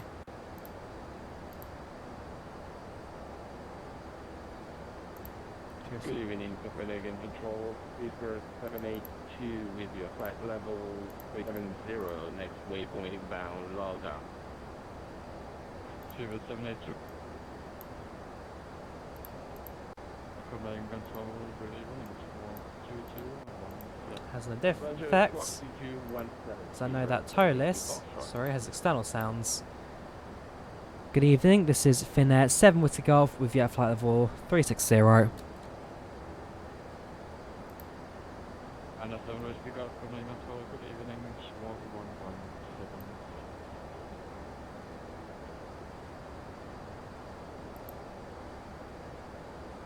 117. Please repeat squawk for Finnair 7 Whiskey Golf, sorry, 117.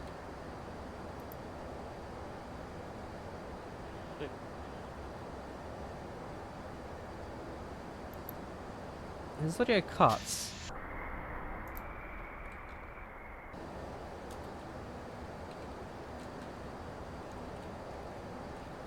Yeah, 7 Whiskey Golf, that was 1176.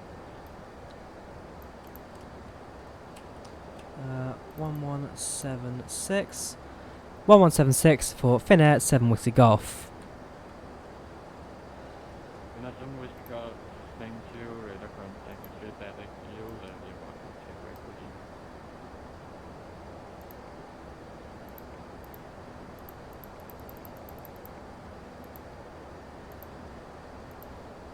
you. Right.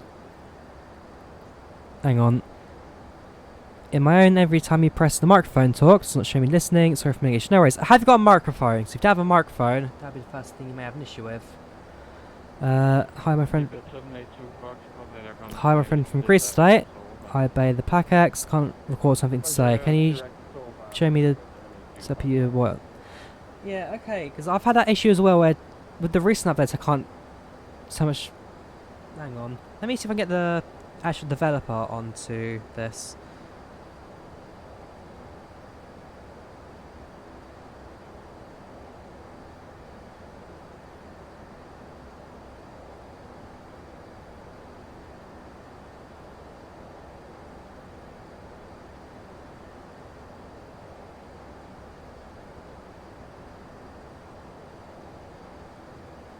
Okay, yeah. Basically, the reason why I can't talk in packs is because it's broken. I'm talking to Colin of TFDI right now.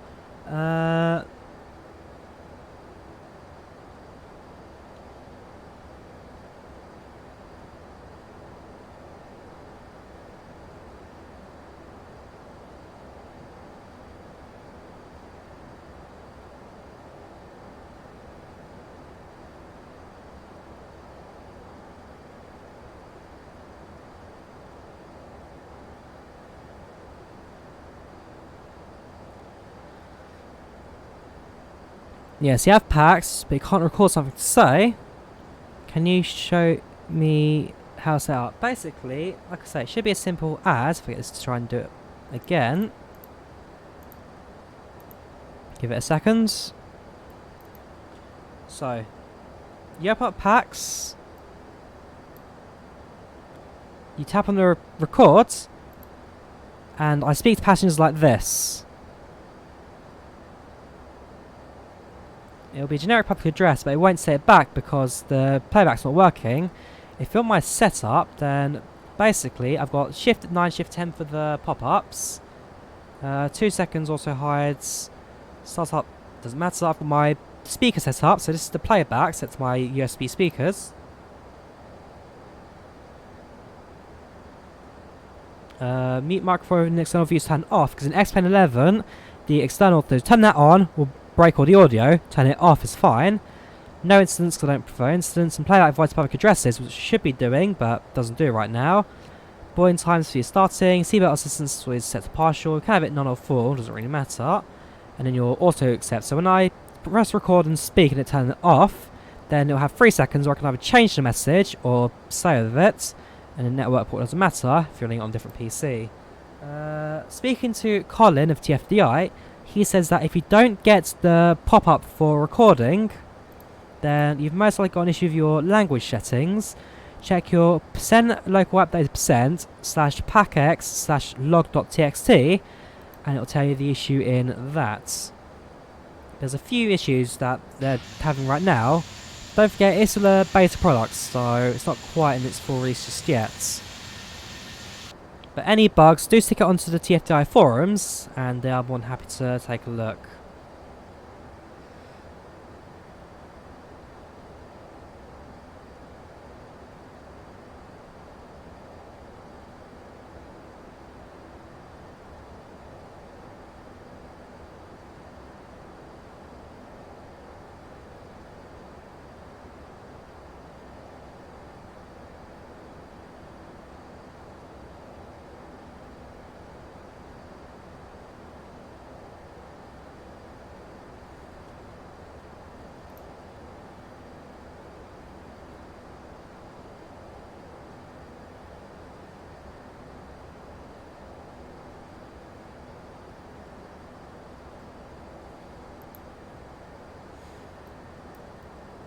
Alright, so we have now passed Copenhagen. We never really went directly into Copenhagen, but we are now over Denmark. The sun is somewhere down there. Ignore that. Yeah, so it's looking pretty good here. Once you do get towards Heathrow, like I say, this is when we expect to see the scenery start to pick up a bit. Starts to look really good.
Thanks, I do install the plugin, open all right, select space and speak, but after that I hear nothing.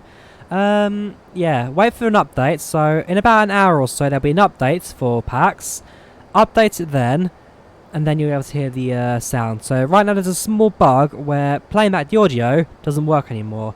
They're not too sure what caused it, but they have found a fix, and the fix will be up there very shortly. Like I say, any bugs you find with packs, let developers know, and they'll fix it quite quickly. So I messaged the guy on Discord. Within about 5 minutes he found the error, and the update will go live. It's a good add-on packs, but there are a few minor teething things here and there. But certainly getting better. Compared to its first release to now, there's a lot more features in there, which I'm very pleased with.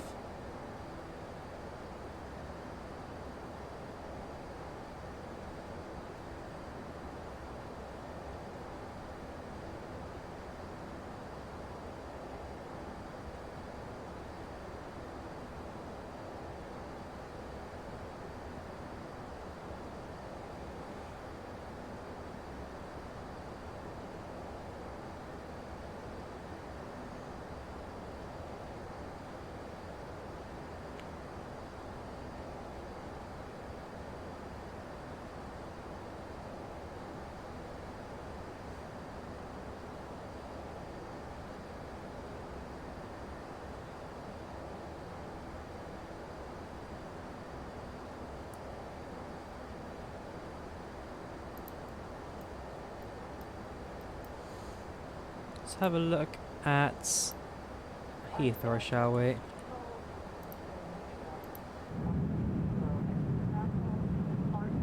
Some sort of generic cabins announcement. So, quick bit Heathrow. Winds are right now 4 knots, 340, 1020. Just confirm are you flying IFR or VFR? It's not us talking to.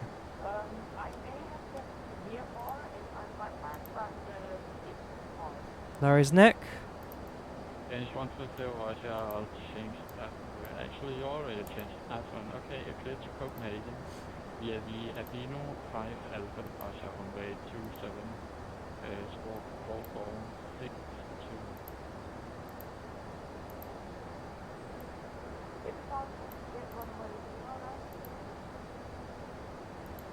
Danish 130, roger. The winds are blowing currently 2 miles over at 9 knots to 09. If you're able to it, it should be fine.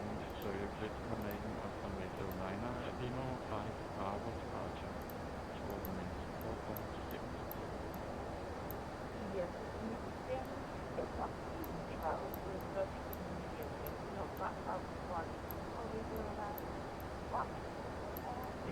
This is quite cool, I must say.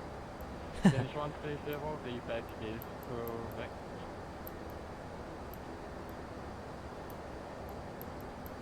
My handwriting's not quite great on a PC, but I've never noticed the little notepad system before on the Navi tab. I do like that. Oh, that's to clear it. You can have a keyboard as well. What else have we got? We've got the debout section, that's the licenses and stuff. Danish 130. Cool. Navigraph, we don't have Navigraph count, so it's useless to us, I'm afraid.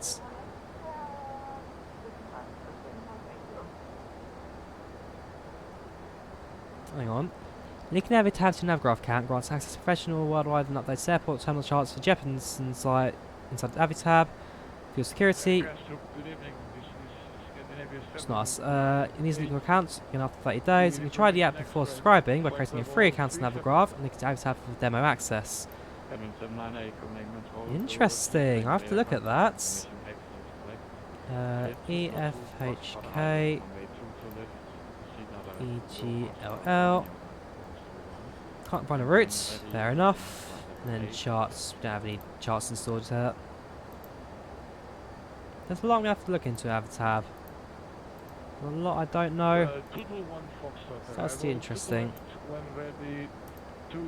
Alright, we're halfway into the flight now. We land in an hour and 3 minutes.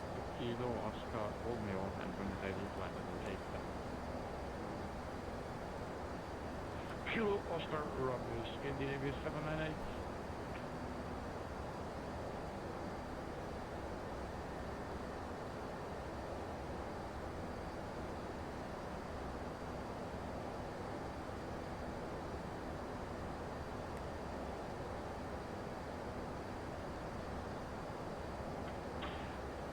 Copenhagen, confirm your flight level for Scandinavia 798, please. Element 798, when ready, descend flight level 87. 80 Scandinavia 798, thank you.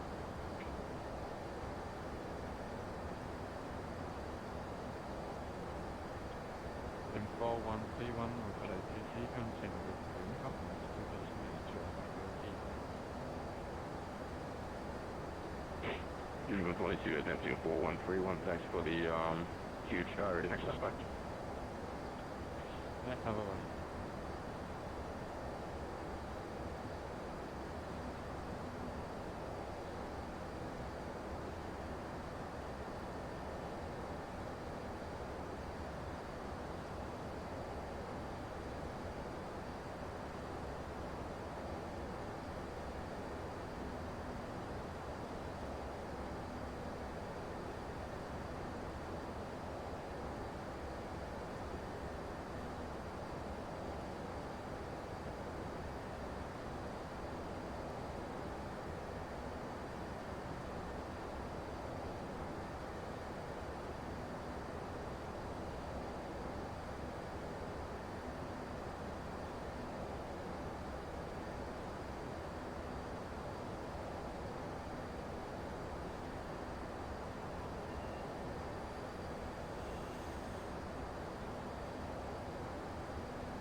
Welcome back, Nick. How are you? So it's still on active frequency here in Sweden. In fact, I think it's maybe Denmark. Is this? Yeah, sorry. This is gonna be Danish control. Danger controls on for a little bit long before he logs out. I think there should be another 3 minutes till lead time's out. But yeah, he's still on there for a little bit longer. And then that should be it for controllers. I'm not expecting to see anyone else until we get to the UK. Even then, Heathrow is currently empty. We've got Scandinavian 2691 Alpha. We've got a few sensors and controllers, but nothing else apart from that. Så bliver jeg en 899 for at lægge kontrol på den anden. So I'm keeping near out for a Finnair 7 Whiskey Golf.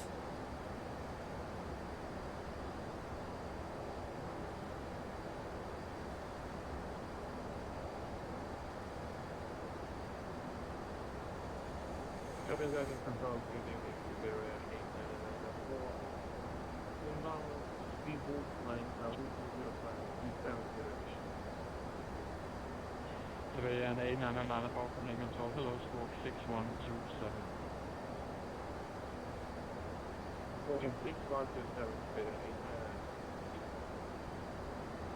And det vil, ja, 7 år til kommet på her.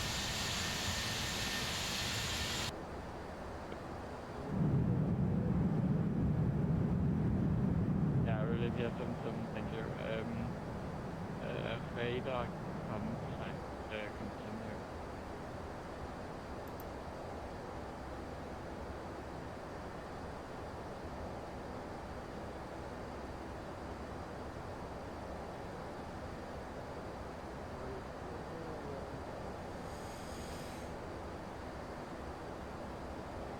The 899 for radar contact.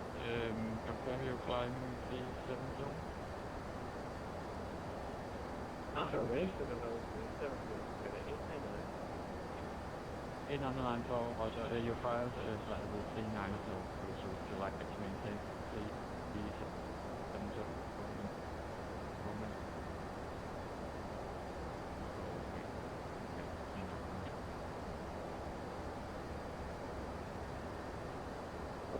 Wait, you are so fine, very fine. You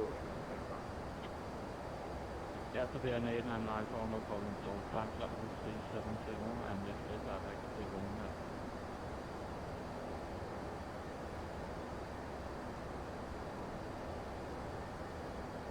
But should there have been one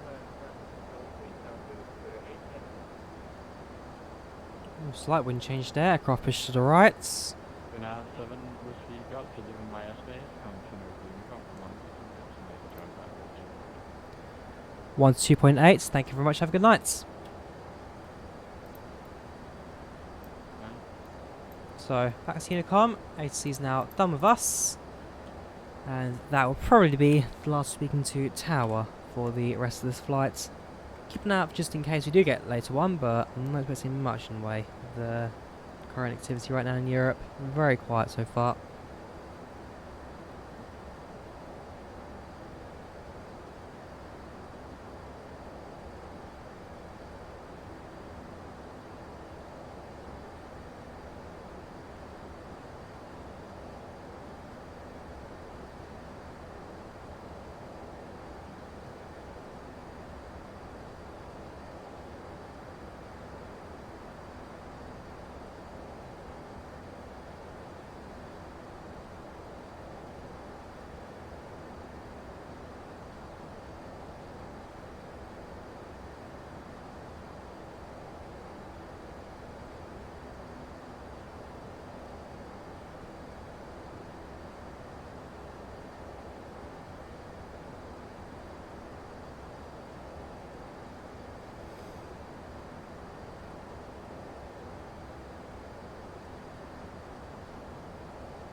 Those clouds in the distance, they almost look purple in this lighting.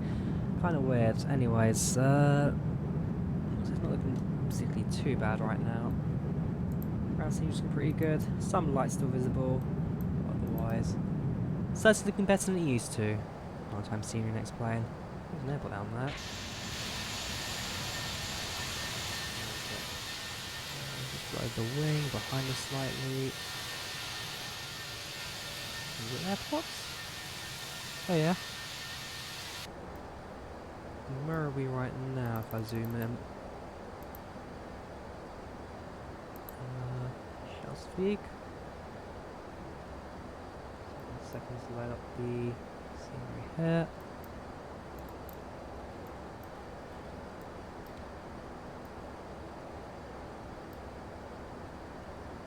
Give it a second there, chunks. Here we go. Please.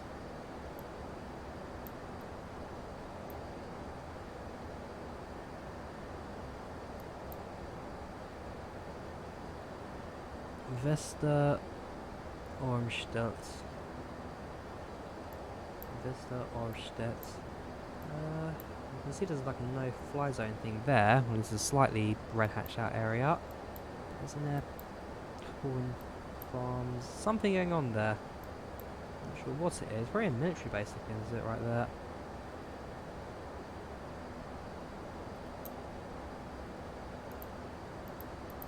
Alright, we'll be leaving the Danes shortly. Oh, she already left them already. We're in Germany. Okay, so we're in Germany. Find German airspace a little bit. Yeah, then it's over to the Netherlands before making our way into Heathrow. We're doing good for progress. We certainly don't have too much longer left to fly. Less than an hour now. Less than an hour to arrival.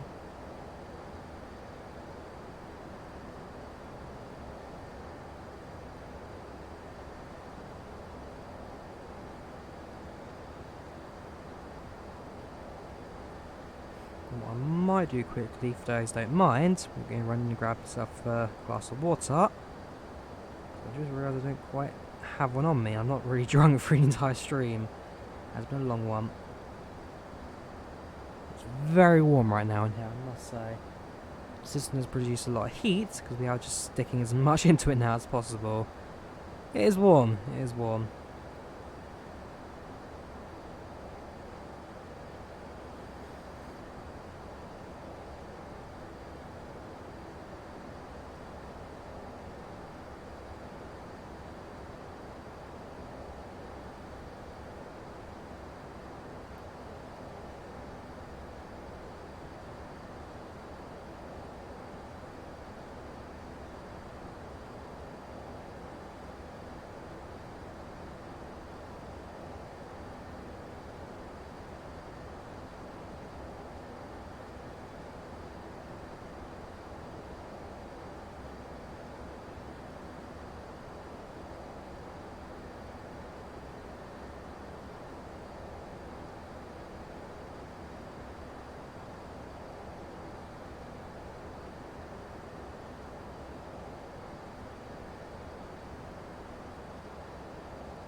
Have a look at the winds as well. 336 now heading, although 38 knots only. Starting to get a little better now as well for the angle as well. More of a tailwind. At least it's a lot more of one than it was earlier. But certainly it's a little bit better when it comes to actually pushing us forward rather than going to a headwind or right from the side of crosswind. But regardless of that, everything's looking pretty much normal at the moment. I say nothing quite stand out. Just in case of getting the aircraft into London shortly. In a little bit, we'll start programming our landing instructions, set our approach up, see which active runway we have at Heathrow right now, and then we'll set up an approach, it'll be a landborne one. Depends what runway we'll be coming in to land at.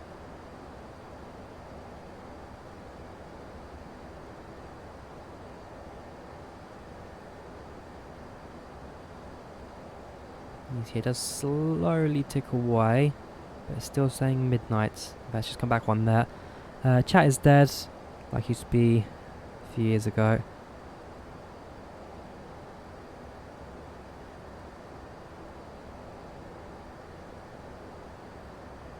Yeah, with my channel, like I say, my viewership's always up and down. It's never been a set kind of number. Viewers come, viewers go. To be fair, Nick, you were absent for about a year, don't forget. But,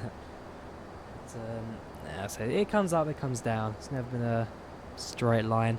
People enjoy my content, some don't. What can you say?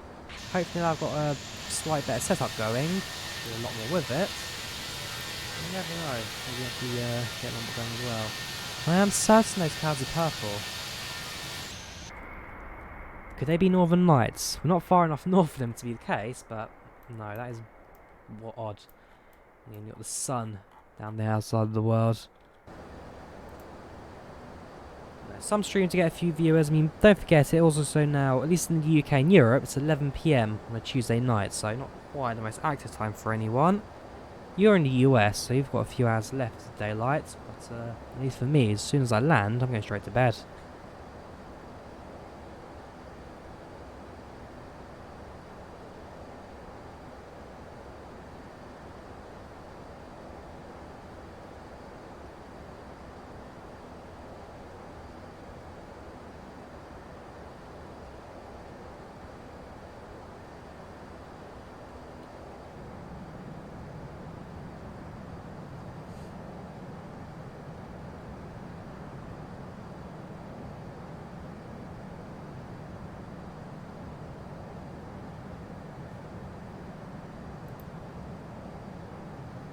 Night vision not particularly doing too much for the nighttime scenery.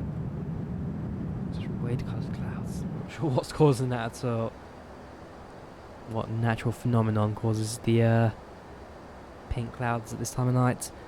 Where you live, daylight won't be gone for another 5-6 hours. Yeah, here in the UK, daylight's disappeared about 2 hours ago. Hey Google. Hey Google. Hey Google. Oh. Google died. I'm going to look into that. Something may have disconnected, and that's why the power surge was going on earlier. Try my phone. Hey Google. Hey Google. What time was sunset? 21:18 in London, so yeah, it's now 23:11. Yeah, about 2 hours ago, sunset.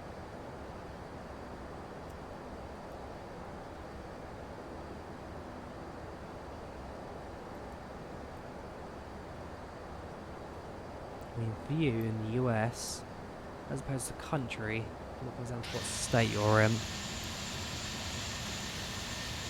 Yep, no worries, Nick. Jump back in 2 moments. Grab myself a quick glass of water. So I'm now a little bit thirsty. My throat's getting a little bit dry from this talking now for 2 hours. Ooh, 2 hours and 44 seconds. We've actually just hit the 2 hour mark of stream as well. Fair play.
Right, I'm back.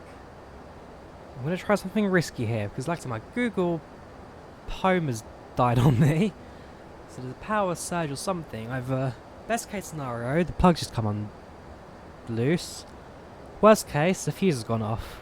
I'm going to turn on the fan to my left, for the sake of cooling this room down a little bit. If everything cuts off, the fan has killed me. Wish me luck. Okay, the fan did not turn on. So, my guess is that something has unplugged down there. And that it's a knock-on effect on the power plug for my PC, which causes a slight stuttering there. So if I just don't move that a bit, I should be alright. Which means that with no fan, it's going to get very warm tonight.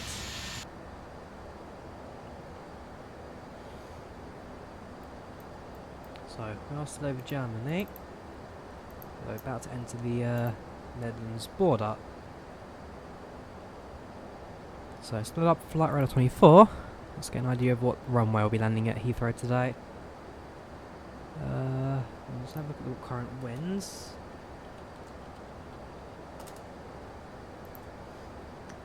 Winds are 6 knots, 240, okay.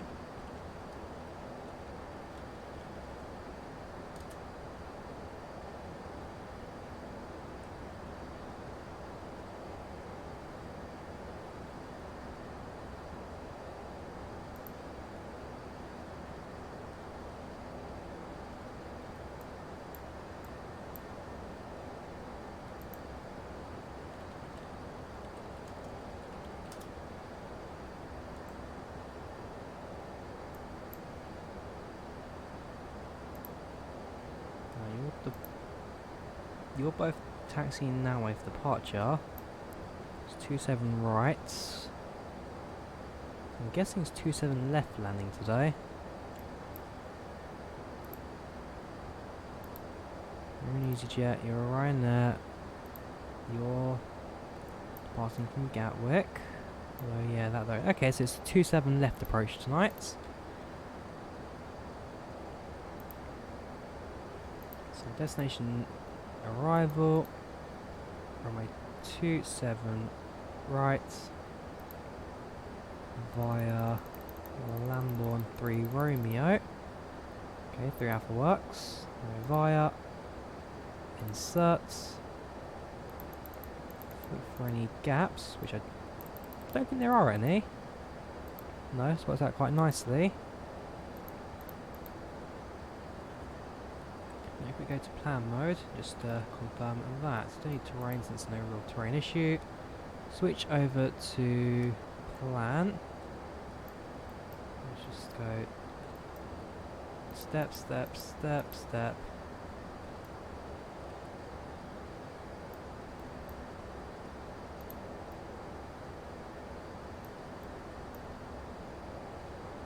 Did it input a star? Through how far? Okay.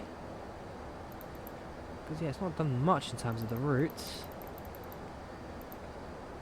Demir, Pam, top of the descent, Saman, Logan, Lim, Decel, 27 right. Alright, again, just in case. You guys probably notice I'm not quite oh,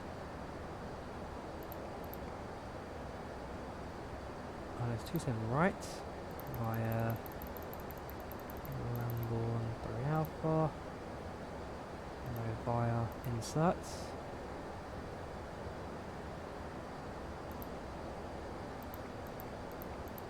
There we go, that's looking more like it. So, let's go to the last waypoint, which is Saman down to Logan.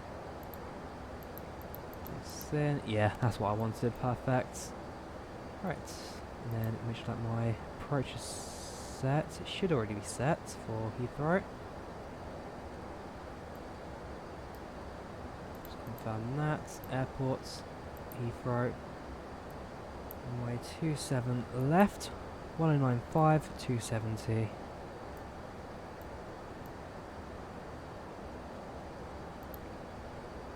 199 apparently. 231. Welcome Magate, how you doing? Welcome back Nick as well, welcome back.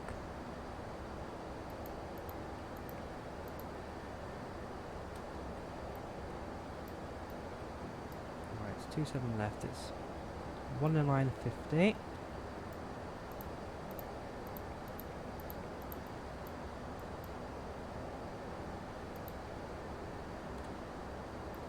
Course is 270. Okay.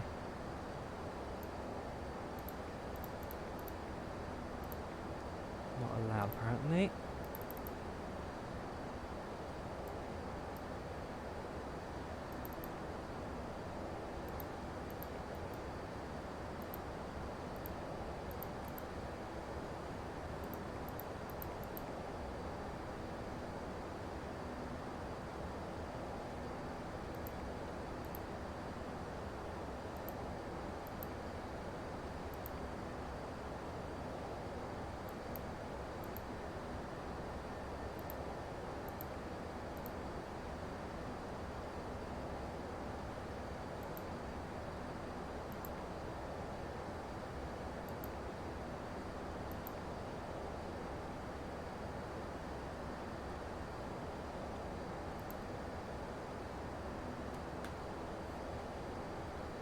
So, approach now set up.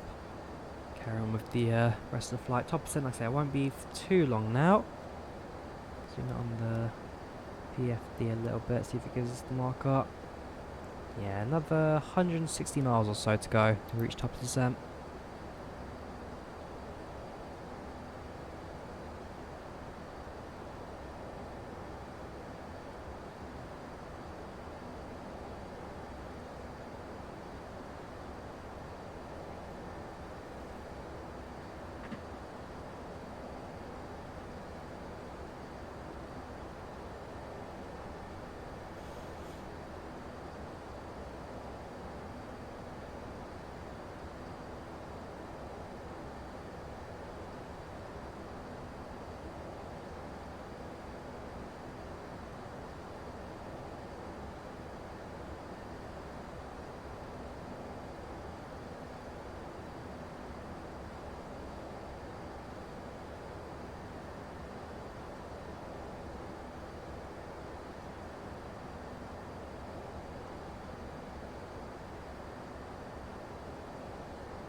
You watch this on YouTube instead? No worries, no worries.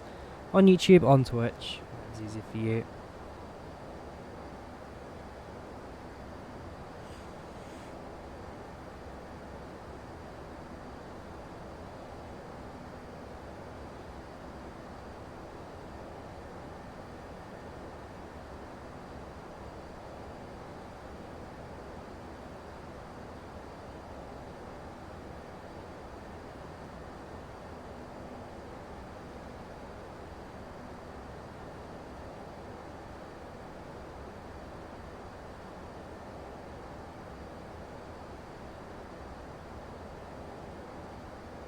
So, how did you land all the buttons and controls to the game? Try and error, basically. Yeah, so watch a few online tutorials, and I guess it's just do them repeatedly until you get used to it, basically. So, 737 is what I first learned, PMDG, in terms of like high quality, high fidelity aircraft. It's just a case of really doing it again and again and again, until eventually you'll pick it up. And yeah, it's not too difficult now. 320, I mean, in this case, the 319, ToLiss A319. I still make a few errors. I make more than a few errors actually, I'll to be honest. But it's one of those where you learn the basics, you get everything going. Yeah, it takes a while, but once you get the hang of it, you just do it without thinking. It's try and error basically, like I say. So you do the first few times, you follow a tutorial or whatever. It's now like second nature to you, so now I know where to click, what to do, and how to get the craft going. It's not particularly difficult. I mean, with most cases of an aircraft, as long as you're doing an order of the panels, you're basically set to go. So in this case, the A320 series aircraft, just turn all the overhead lights off, and you're good to go. So if there's like a light that says off or like error or whatever, just press it, it goes off. Do it in order, so start from the left, go up, then down, then up. So let's go. Same with that in 737, except you work with switches rather than buttons.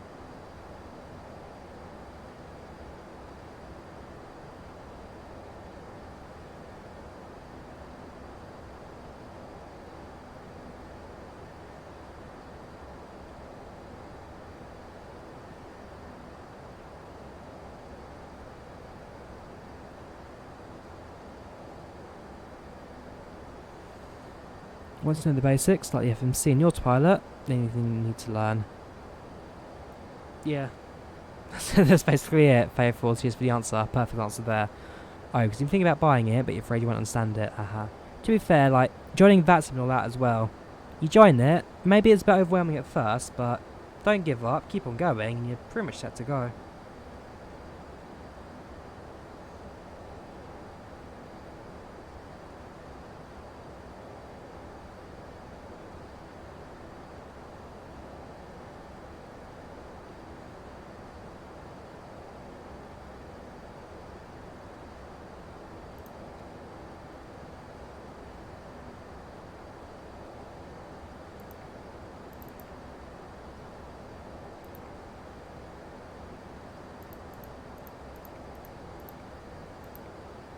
Database.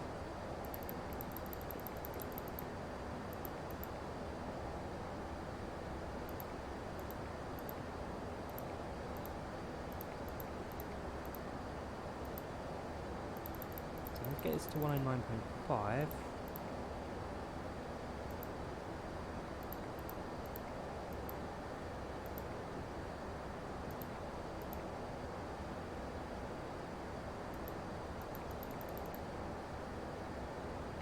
Because again, I'm not too familiar with the approach with the A320. That's where I'm a little bit behind on. I've never been able to understand the radio frequencies for this one. It's supposedly IOL 109.5, not in database. So whether or not I can get this into an actual approach, we'll have to find out later.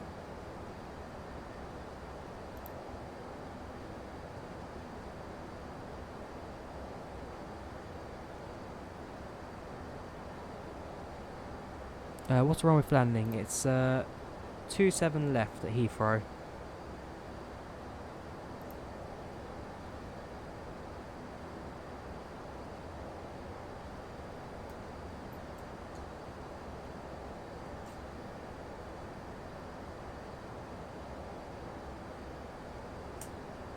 And there are two things with the A320 series aircraft that I don't get. It's flare law and the ILS. Takeoff and cruise, it's fine, but landing an A320 series aircraft for me is almost impossible.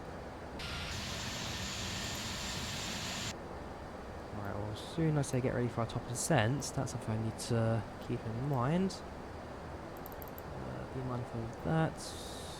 Oh no, we don't get to the top of descent until 22:43, so we've got about 13 minutes until we need to get top of descent.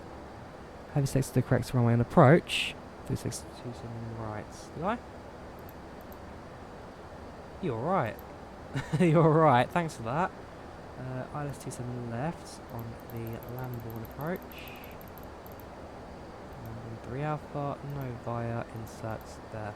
Cheers for that. Alright, so it goes Pam, Zaman, straight to Logan. That makes sense, yes. It's only a 5-mile waypoint. Let us get rid of Logan. Go straight to Trippo. 25 foot. Yeah, that makes more sense. Right. Yeah, cheers for that. It is 27 left.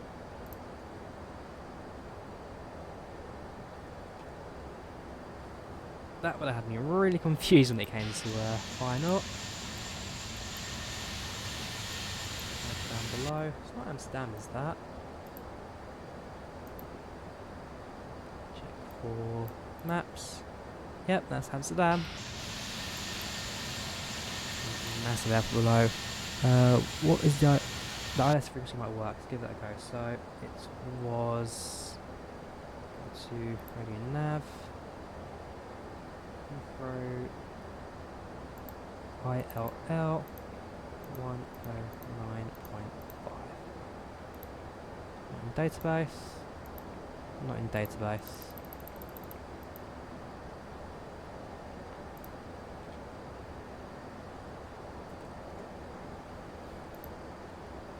I'll mess around with it when we get towards approach. By pressing that, it seems to change it to your nearest airports. As to what it actually does, we'll find out when we get to the approach. Hopefully it works. And I've always been told that the A320 also tunes the frequencies for approach. So we'll see what happens. At least with the 737, it does tell you all the information, tells you to manually plug it in. But at least by plugging it in manually, try to do 11.9.5.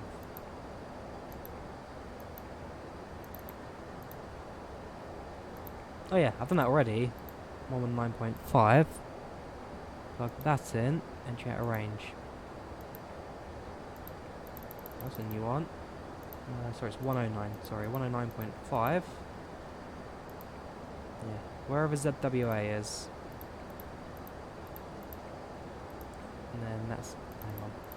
Yeah, 109.5. So range. There's an ILS, so it's fine. And then course is meant to be 273.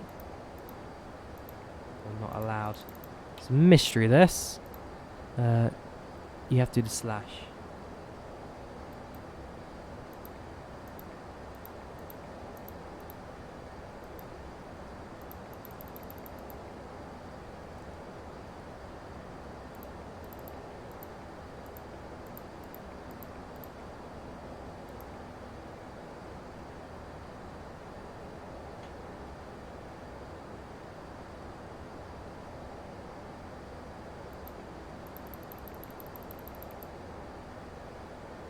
It won't be IIR.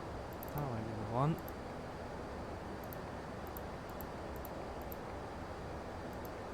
Yeah, not in database. So I have to look into this. Never mind, you don't know. I know as much as you do. I'm sure once we get close to the airport, plug in 109.5 will give me the frequency, but yeah, try the course now 270. Nope.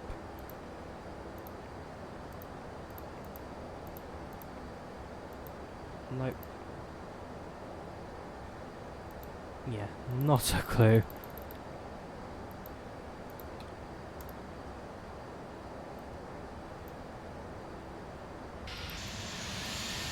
Right, we're leaving the Netherlands now anyway. And we're starting our top of descent very shortly. So we'll be landing in Heathrow in about 30, just shy of 30 minutes. We're landing at Heathrow. It's a nice and straight approach. The freak was in. That's weird. Like I say, it's a mystery to all of us.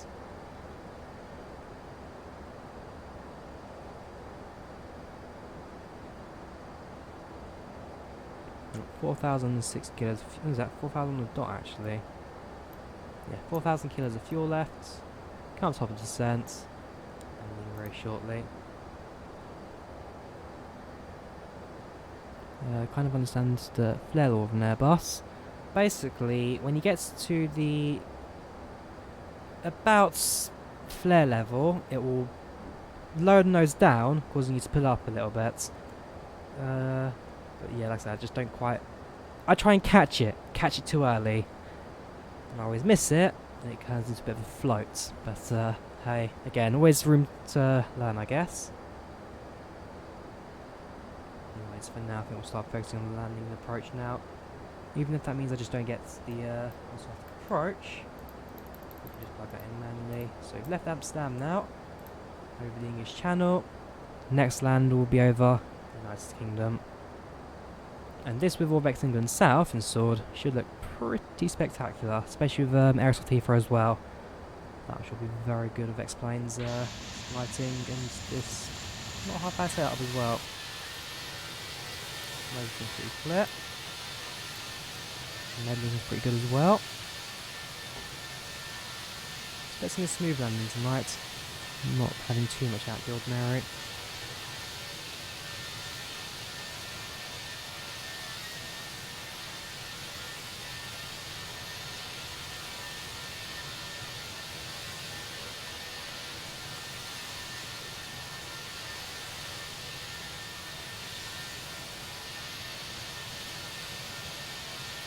Even the approach does not work, you know the way that will work 100%. What? Visual.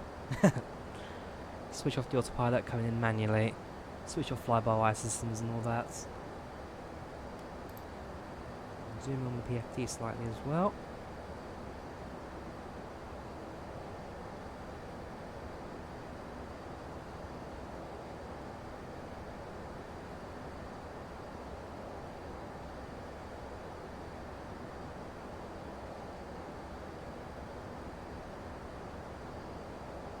Right, there's no major contacts or messages from Heathrow just yet. Heathrow's been pretty quiet, so I should be alright in terms of landing. I will announce my descent when I do reach that moment. Top descent still set to, hang on, there's destination data. I've already done that. Descent's been planned out as well as my approach to Heathrow.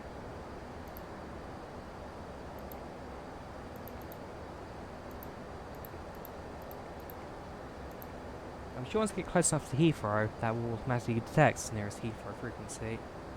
That's I'm sure what we're waiting for.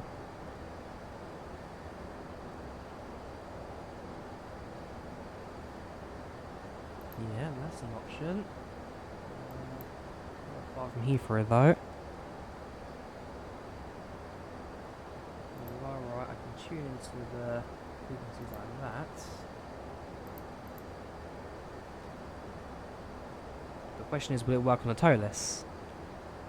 The ToLiss itself is quite an advanced aircraft. It doesn't use much of the default references. It uses its own data refs and all that.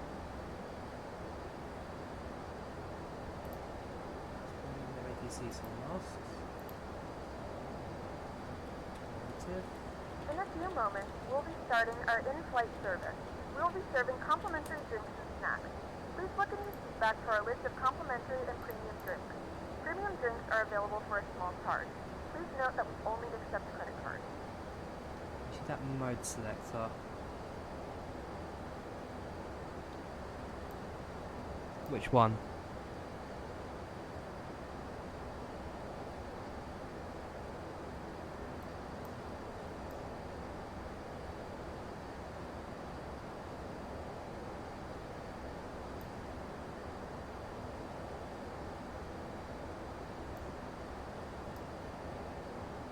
Use the second option.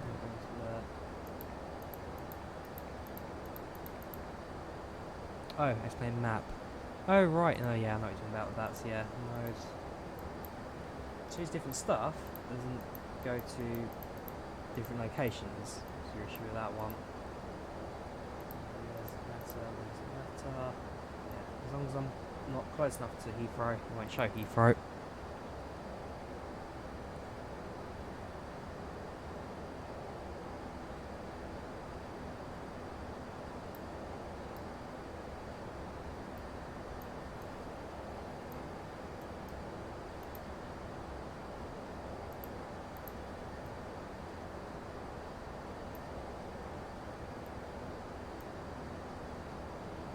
Lower the what's our attitude actually for the insects into Heathrow?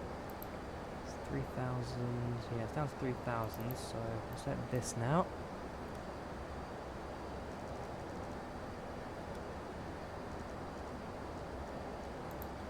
And as soon as you reach top of the descent, we'll then press the button. Yeah, don't we get close, it does not work.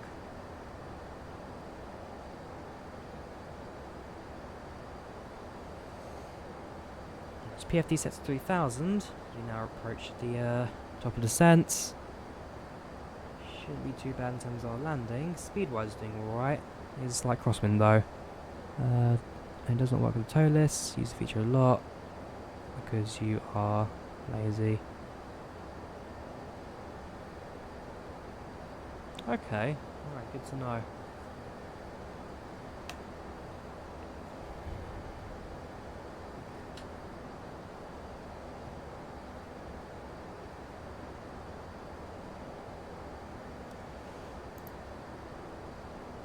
less than 10 miles to go now, top of descent, less than a minute.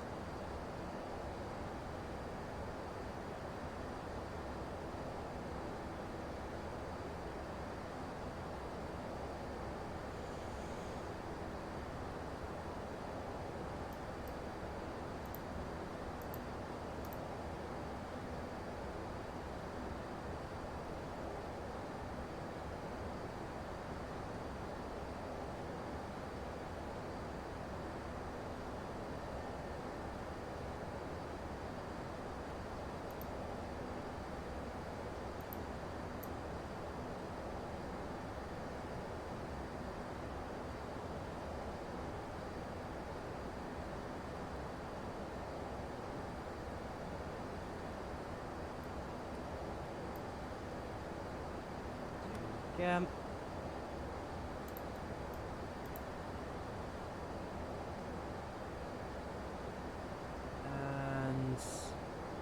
And now aircraft start descending. Decelerate and spoilers. Just like that.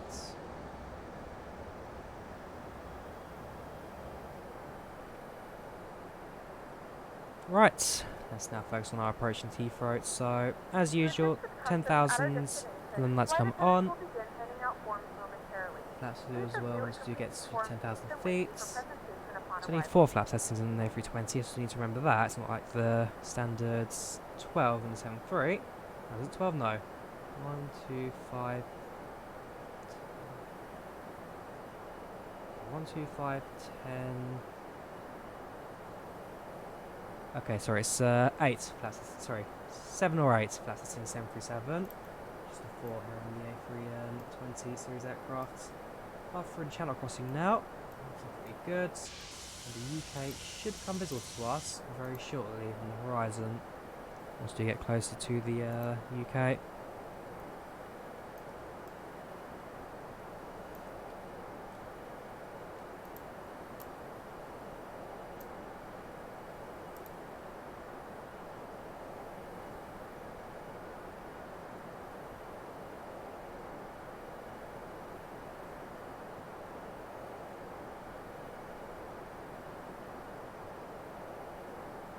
So by next waypoints, Stanman, I should be at 286. Yeah, we'll do that, no problem.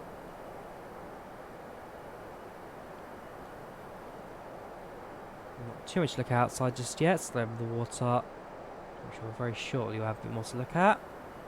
To the outsides, it's nice and dark, not too far north anymore, so the lighting that comes off from the sun no longer exists. That's the moon's still up nice and high.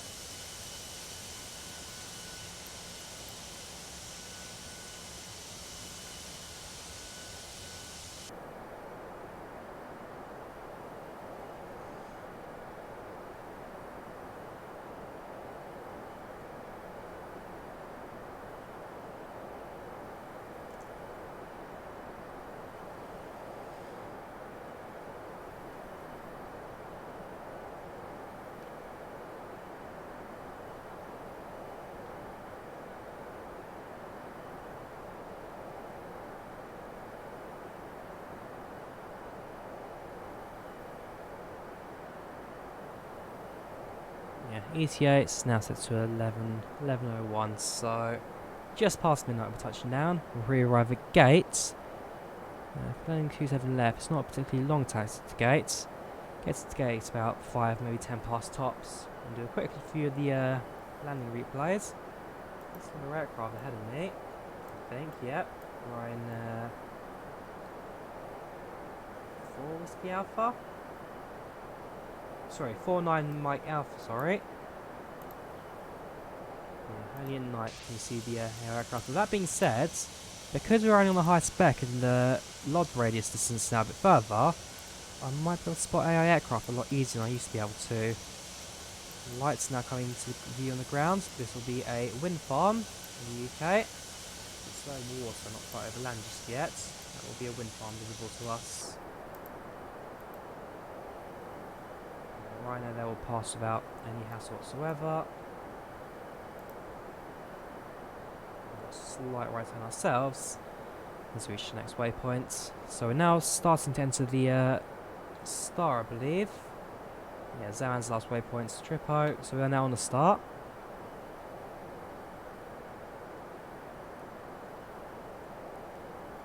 No active tower.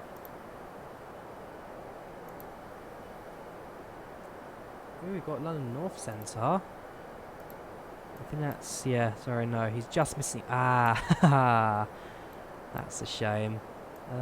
Here's Projects Flyers map. Let's see.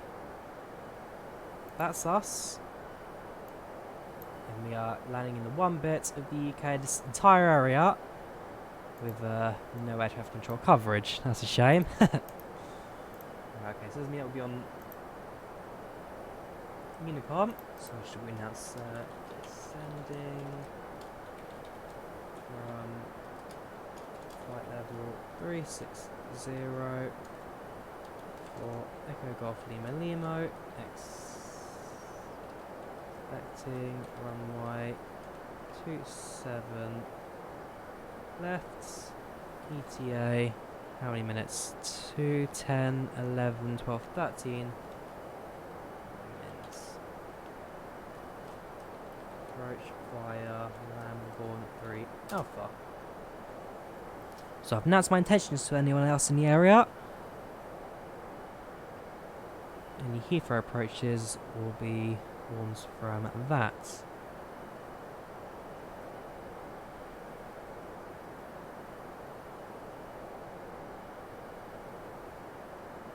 It's getting late, should go to bed. See you soon, guys. No worries, man, no worries. Your laptop overheated. Unlucky. Don't worry, of course it's descent now, so we'll be landing shortly, don't you worry.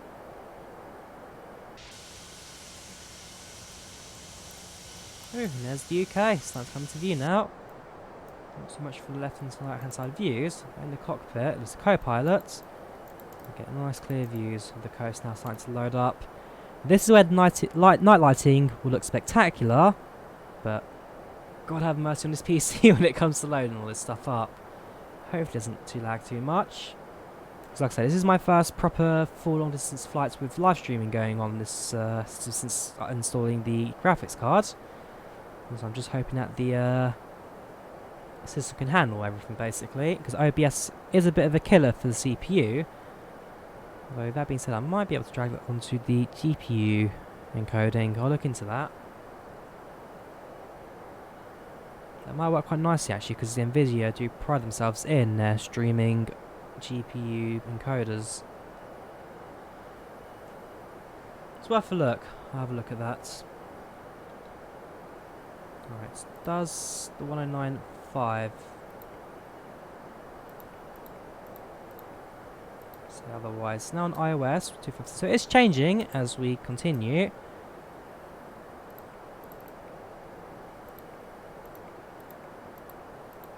Whoops, what have I done? 109.5. It is changing as we get close to Heathrow. That is good to know.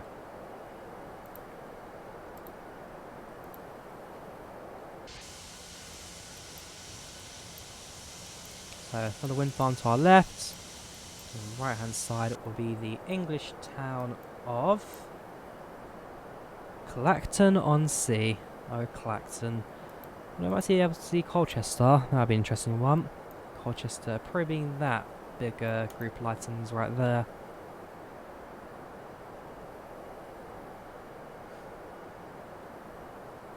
$21,000, which is fine for now. Trip going to be at 16, just a little distance away.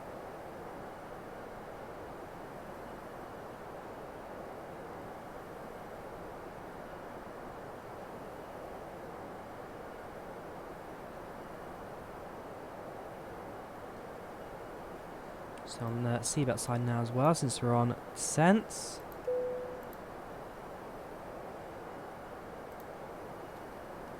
Same from PAX as well. Seatbelt sign on.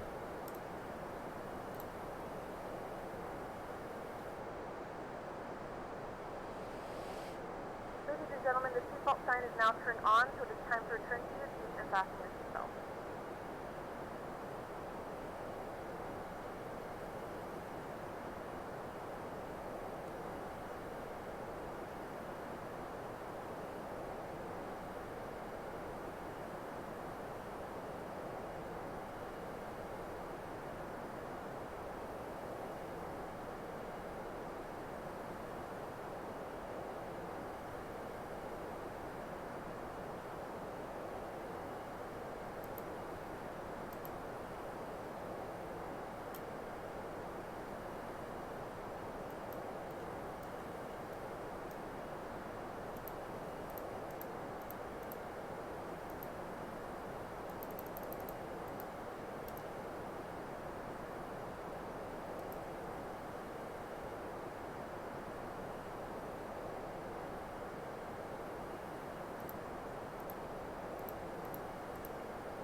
not allowed.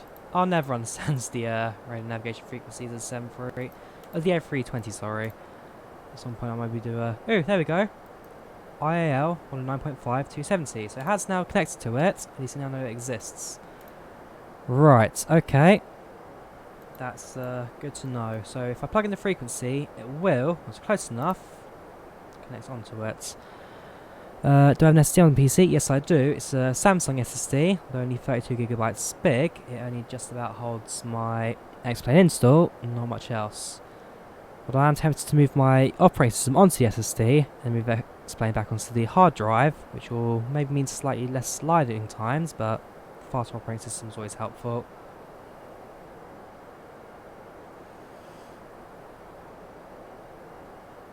Right, passing through 16,000.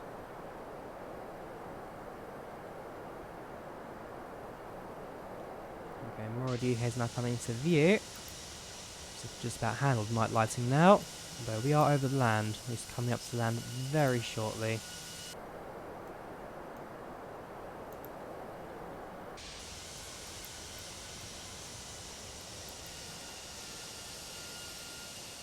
Yeah, Margate will be down there on the left.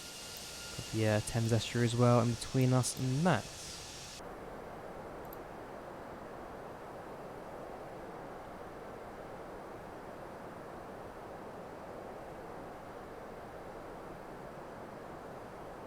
I must say it's looking pretty beautiful, this scene right now. Hopefully it's quite good for you guys who are on the stream. I'm not quite sure what we'll get. It comes down to how your monitor's displayed and how well OBS is doing this, but for me it's looking pretty good on this.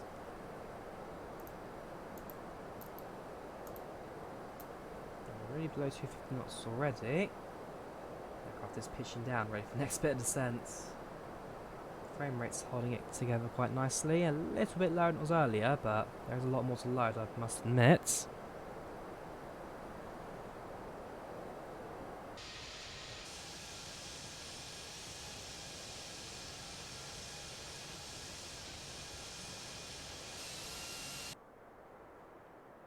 Here's from the ground. Yeah, it's pretty good. Just like a aircraft cruising at night, basically. Strobes lighting up there. Car moving down below.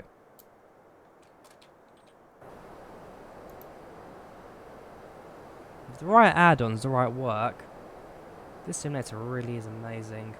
Lambda have blown themselves away when it comes to this sort of simulator.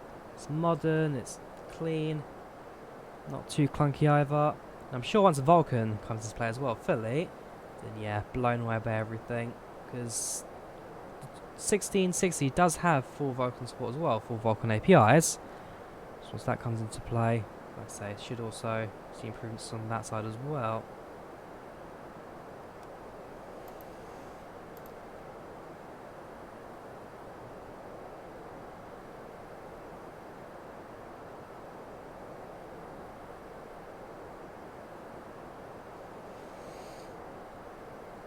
Flying in from Lambourne, it's going to take us right over the heart of London, this.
Well, that just that massive group of lights there. That's London.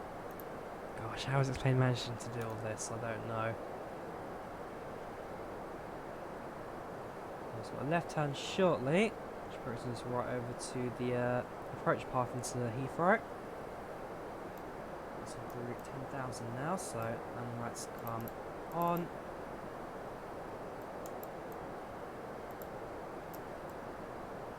Right, so now I've got to probably focus on landing. So altimeter, it's doing a weather check at Heathrow. Flight attendants will be passing through the cabin to collect any trash one final time. 1020. So set the altimeter to 1020. In the full upright position. Please also store any carry-on items either in the seat back pocket or under the seat in front of you. Approach to set for Heathrow, which is good. And tablet. Get rid of that before it causes any other distractions or whatever. So fine. If you'd hide the tablet, that'd be great, but sadly I don't think you can do. Finish is set. Altitude is set. Below 10,000. Speed is a little fast. I'll bring the spoilers up.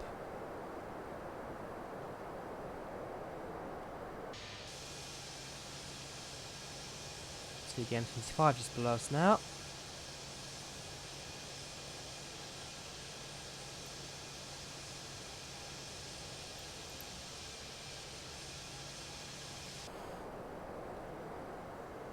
There we go.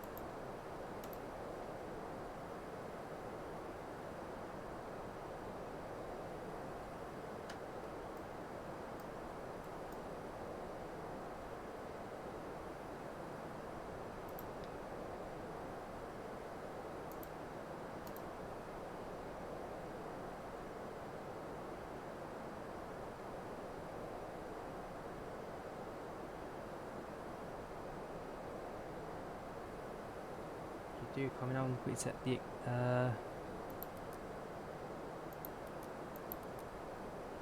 on, is that it? Yeah, that's fine. So that's fine. Landing flap 3 will turn on since that's all we probably need for landing today. That'll go for 4. So the aircraft passing from Gatwick right now. And they're climbing, yeah. Tiger 3 Mike departure, Lamborn waypoints to get out. Yeah, they'll be way above us. Too many white lights, and a few yellows here and there. Not too sure. Not too sure. I'll look into the settings. Heathrow, you can now see Heathrow in distance. It's north as well, that's smaller bit of lights to the right. Heathrow is now in sight. It's gonna have so much to load this. I might turn down the night lighting a bit. As beautiful as this is, it's a bit much for any system to handle, I must say. It's beautiful, don't get me wrong. There's a lot. Everyone dimmed a bit.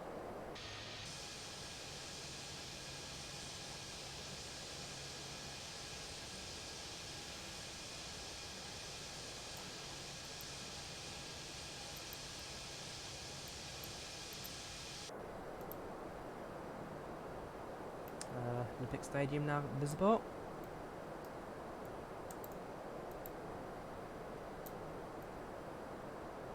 Shard, City London just there. Which means, yeah, that's going to be Docklands, and City Airport's just there. With the XL Arena. O2 is also going to be close by. There's the cable car. O2 is coming visible now behind the window. Yeah, coming in nicely over London, this approach.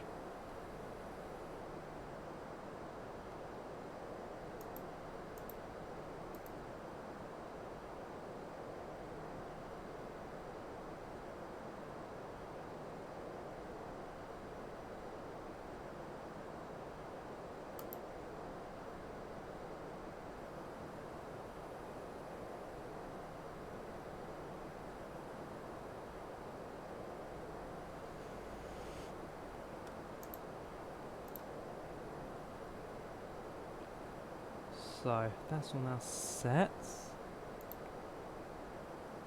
Should approach the intercept at 5 past, so 2 minutes until we intercept.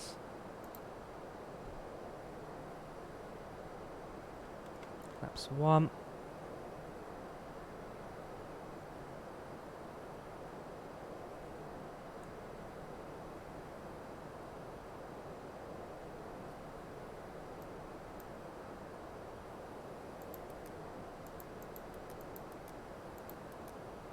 Set the braking.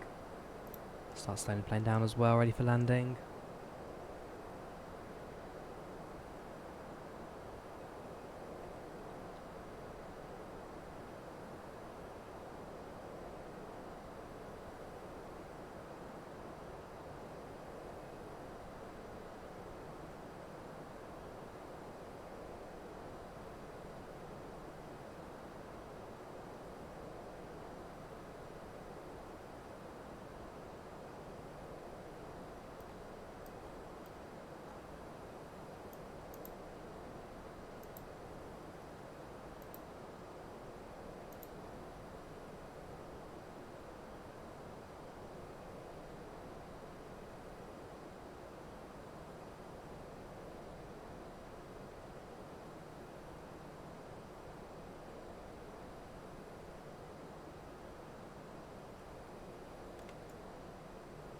Flaps 2.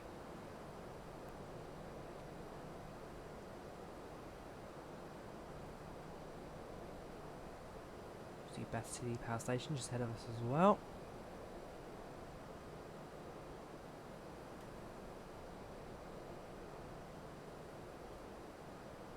Turn on the localizer now as well. As soon as we're established, turn on the approach.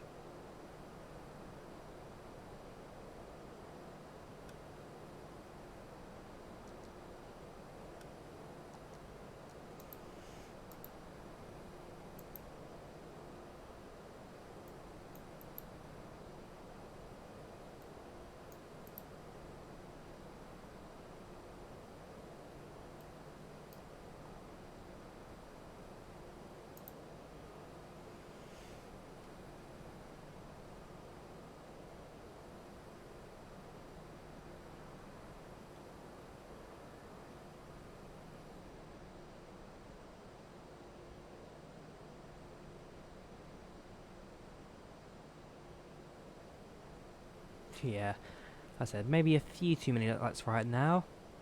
Why the frame rate's a little bit lower than it should be, but again, try and error, so it's worth messing around with, trying to sort it out. It's going a little slow, but the aircraft will sort that itself out as well.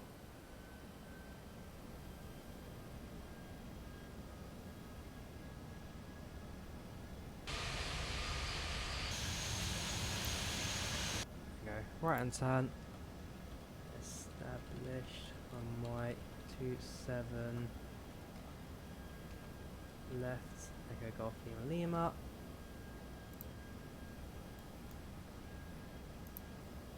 Approach active. Let's see if that's worked.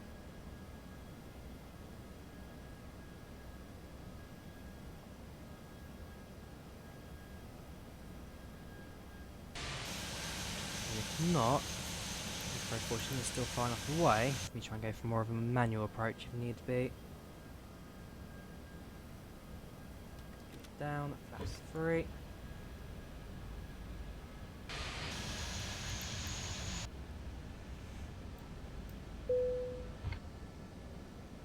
Yep, that's doing quite nicely.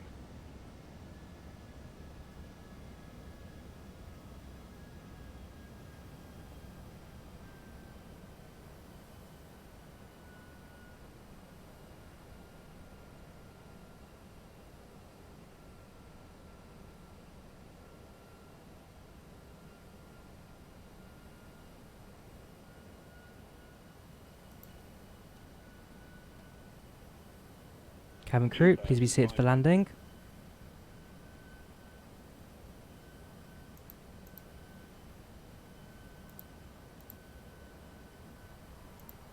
Please be seated for landing.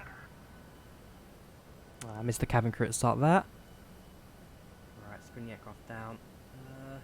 Still level at 2,300, but descending slightly, so I guess that's alright. So if always need be, I can take it onto manual, though it has... yeah, it is connected.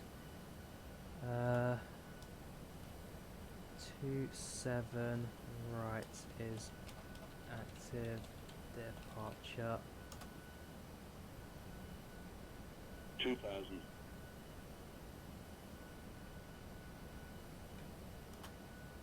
On final 27, left, take off in Lima. So, with an outside landing intention, then Speedbird 109 as well, just let him know that it's 27 right for departure. You may go to the left. Oh yeah, there you go, copy, sorry if that 27 right it is.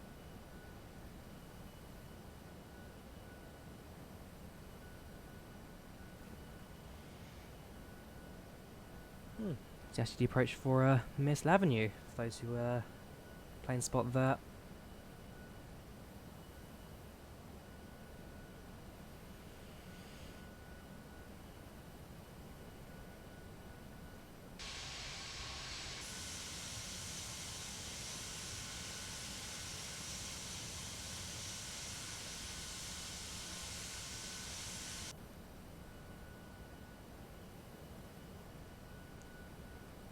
So, free landing checks wants to do, so check. Spoilers armed. Flaps should be set to 3. Flaps 4 it wants.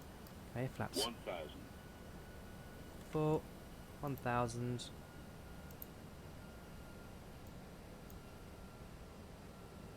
Aircraft stabilised and we'll turn off the autopilot.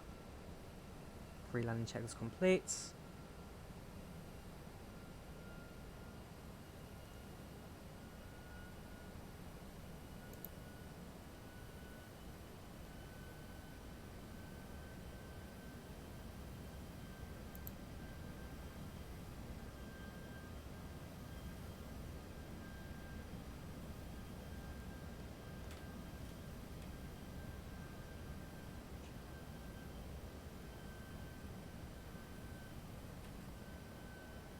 Autopilot deactivate.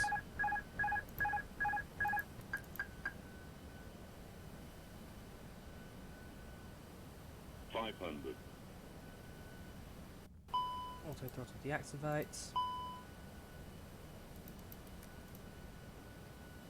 400. Right, let's give this flare lure a go, shall we?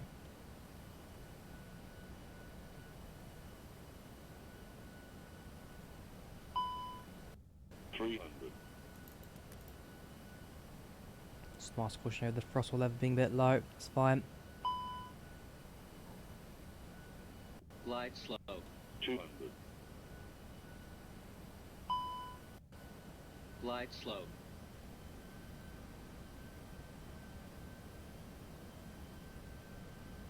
100.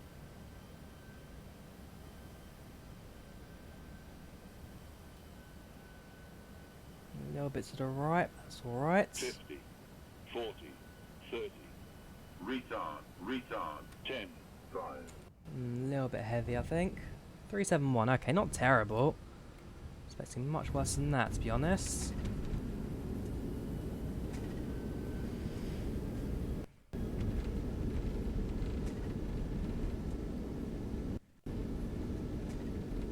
Knots. First thrust cuts. Vacate runway enable.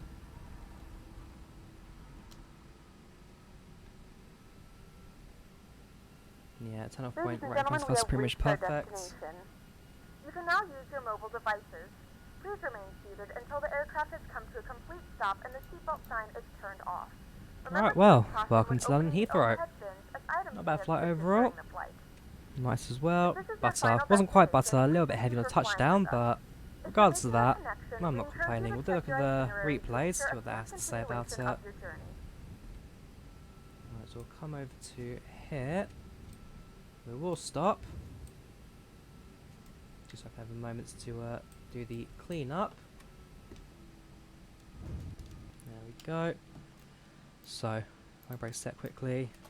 Vacated 27 left. Echo Golf Lima Lima. Landing lights come off. Tax lights active. APU starts. Parking brakes released. Let's head out. But considering the winds weren't too bad. There's a slight crosswind to the side, and the aircraft I could feel it pushing to the right hand side a bit, but I'll have a look at the numbers in a moment. Right, spoilers disarm, brakes are off, flaps can come up. Auto flight, auto throttle off, that's fine, we're on the ground.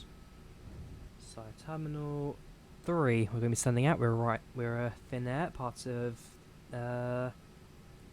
what alliance is it, One World. So terminal 3 we're heading to, any stand will do.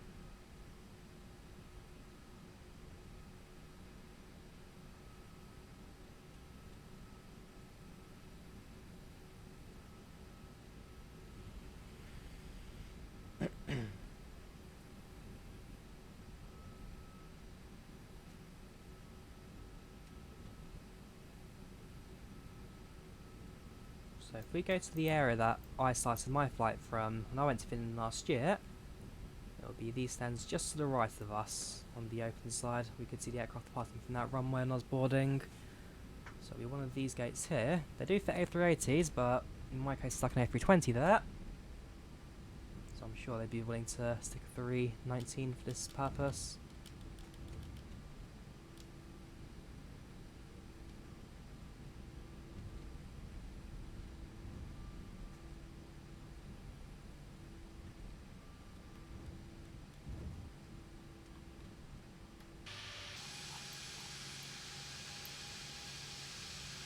Go to Speedbird 109. Safe flights. And you stand here will do us nicely.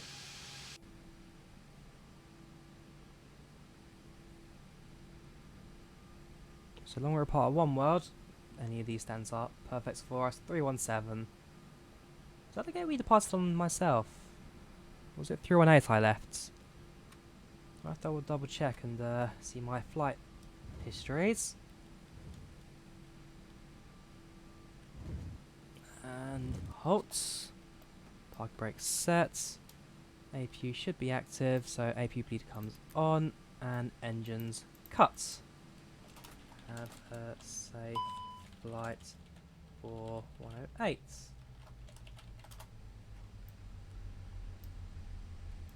So APU is active. Make sure everything off needs to be off, so tax lights come off. Beacon lights off, strobe lights can stay on. Well, actually it is night time now, so I'll probably do a whole cold and dark setup. So it's bright. And all the ground services while we're at it as well. Show control widget. I don't know how to work these jet bridges, I'm afraid. Something I've not quite learned, so I'll bring the stairs. Bring in both of these as well. They can all drive up. The ToLiss screen. We'll bring open the cargo doors when they arrive. The left and right hand doors will open when the pushback tugs arrive. Seatbelt sign come off. Open this panel as well, make sure that the seatbelt sign comes off.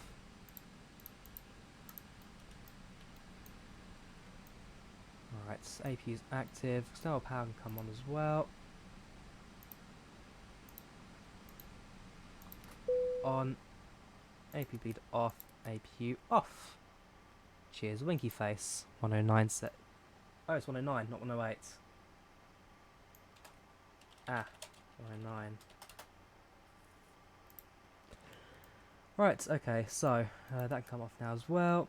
We're on ground power, so everything that needs to come off can come off, which means these IRSs can unalign, and we're done, basically. Batteries turn off once the ground power's all sorted as well, and passengers deboarded. But no, when it came to setting the aircraft up, it was just the IRS that needed to align. Everything else pretty much sets on already. Like I said, the A320 is a very simple aircraft to start up and get going. Brakes are hot, so I'll turn on the brake fan, which is that one.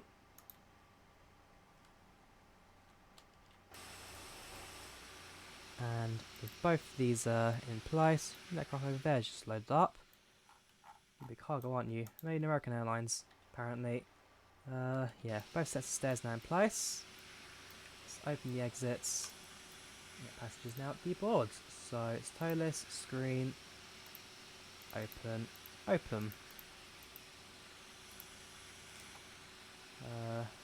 Interact.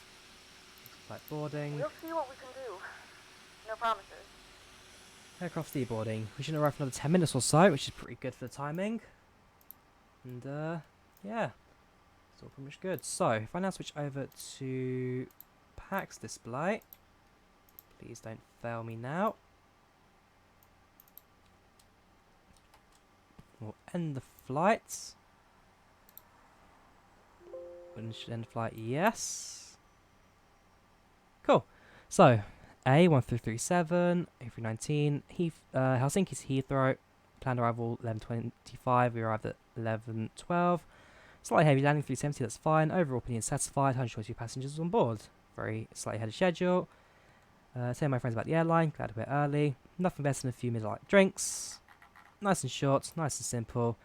So upload that to the server. I'll drop the links to that. Yeah, I'll drop it later. Right, close that. PAX is now done. And the most important part, actually, quickly finish off the Prince Fly flight as well, before we forget that. Any flight tracking stuff, I just want to quickly complete. Complete. What do you say about the American Airlines? The American Airlines is on the wrong continent. Yes, so 7-3, so good luck flying that across continents. Right, so that's that flight completed. Let's now head over to X-Plane. Let us leave from that sim. Support box disconnect. Stick in replay mode, shall we? So do a quick replay from the outside, quick replay from the inside, and then I do need to sleep, so we'll end it there. Oh gosh, let the night lighting do its thing. So, from the interior, 2000, that'll do.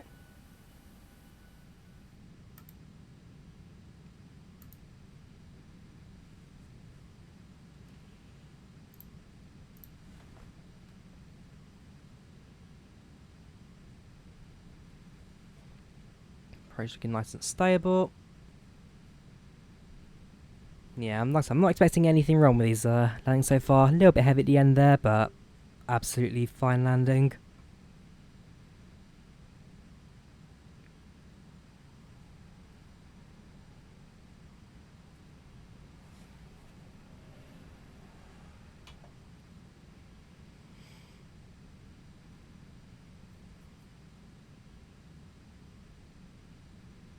Watch the frame rate has actually affected the speed of this one a little bit.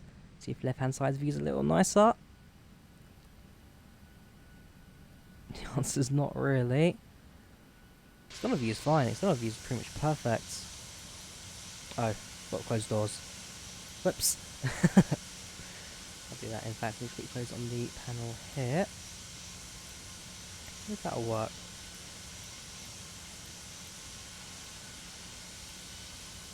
Yeah, that outside of replay mode. Stop buffering stream. Is it buffering the stream now? Is my connection a little bit droppy on the internet right now? We've lost 1,360 frames throughout a live stream, so fair enough. Let's keep that in mind. Alright, short final.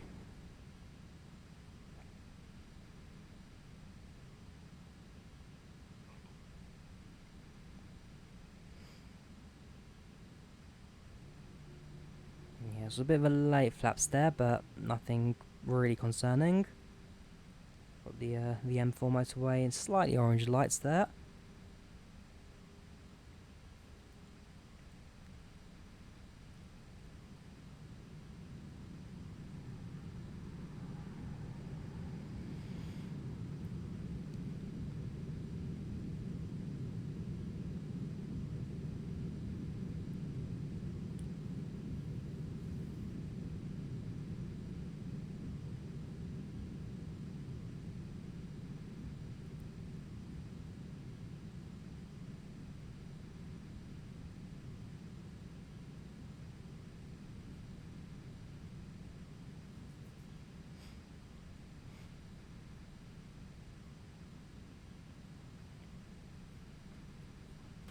Here we go now, entering the residential area outside Hounslow, which means the Middle Avenue will just be below us.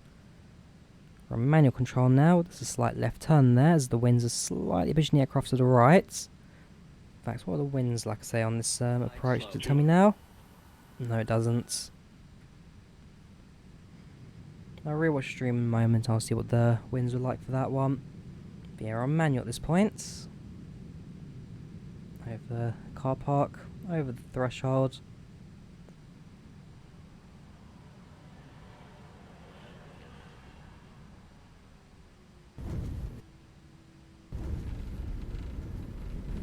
Those spoilers. I don't remember pressing the spoilers.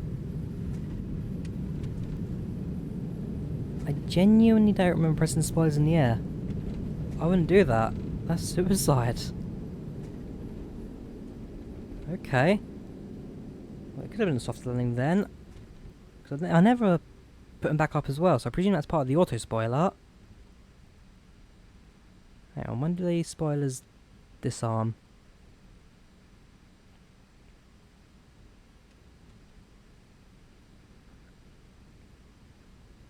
Still active.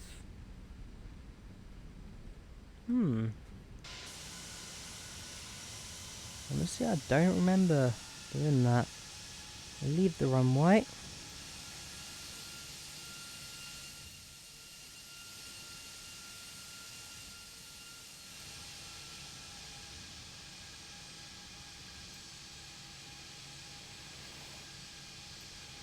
Must have done it with the clear up. Okay, right, we'll do a quick view of the replay from the external views. Give the exits a moment to close as well, so we can make sure it looks proper as well when we do that. The cargo doors are waiting for.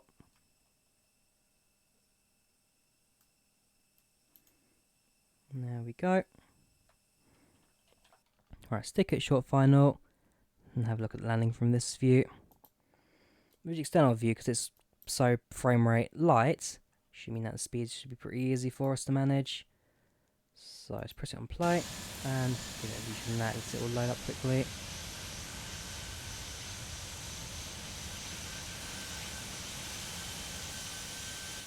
So, all looking good. Got a London skylight behind us, a little bit droppy the frames. Like I said, if I can adjust the lights to make them a little less frequent, probably the easiest way for me to go with the future of flying the UK at night. Other than that, it genuinely looks good. I can't lie, it genuinely looks good. So, coming into approach now. This is not the Middle Avenue approach, this is the next runway. I have to remind myself where it is then. There's the petrol station. Just have to look. Have to get on the map. There we go, yeah. That was a slight crosswind there. The winds pushed us to the right a little bit. That's where we came a little bit off centre. But no, this is the runway where Speedbird 38 crashed. With the icing in the engines. Yeah, it wasn't a terrible landing. Slight crosswind, but not a terrible landing. I'll take that for sure.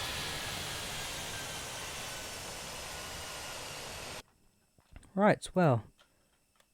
Make sure that the rest of the clear up's done. So yeah, passengers deboarded, aircraft's ready to go. So at this point, dome lights come off. Actually, we can keep them on really. Just external power comes off, battery comes off. Aircraft's ready for the next day service. Yeah, 3 on 7. So, that was the ToLiss A319. That was Finnair from Helsinki, Vantaa to Heathrow. It wasn't too bad in the end. It was about a 3-hour and 5-minute flight in all, so I'm not complaining about the length of the flight of that one. It's now midnight in the UK, 0027, and I do have work in the morning, so I now do need to shoot off. But no, it's been a good stream so far. It's been a good stream. I'm happy with the 1660. Graphically, it's looking great. A few minor tweaks here and there, but regardless, I'm happy with it. I am really happy with it. So, yeah, hope you guys enjoyed the live stream. Do leave a like if you did. Do subscribe. And I wish you all a very good night. Thank you very much. Kiitos. Hyvää yötä. Hyvää yötä. My Finnish is terrible.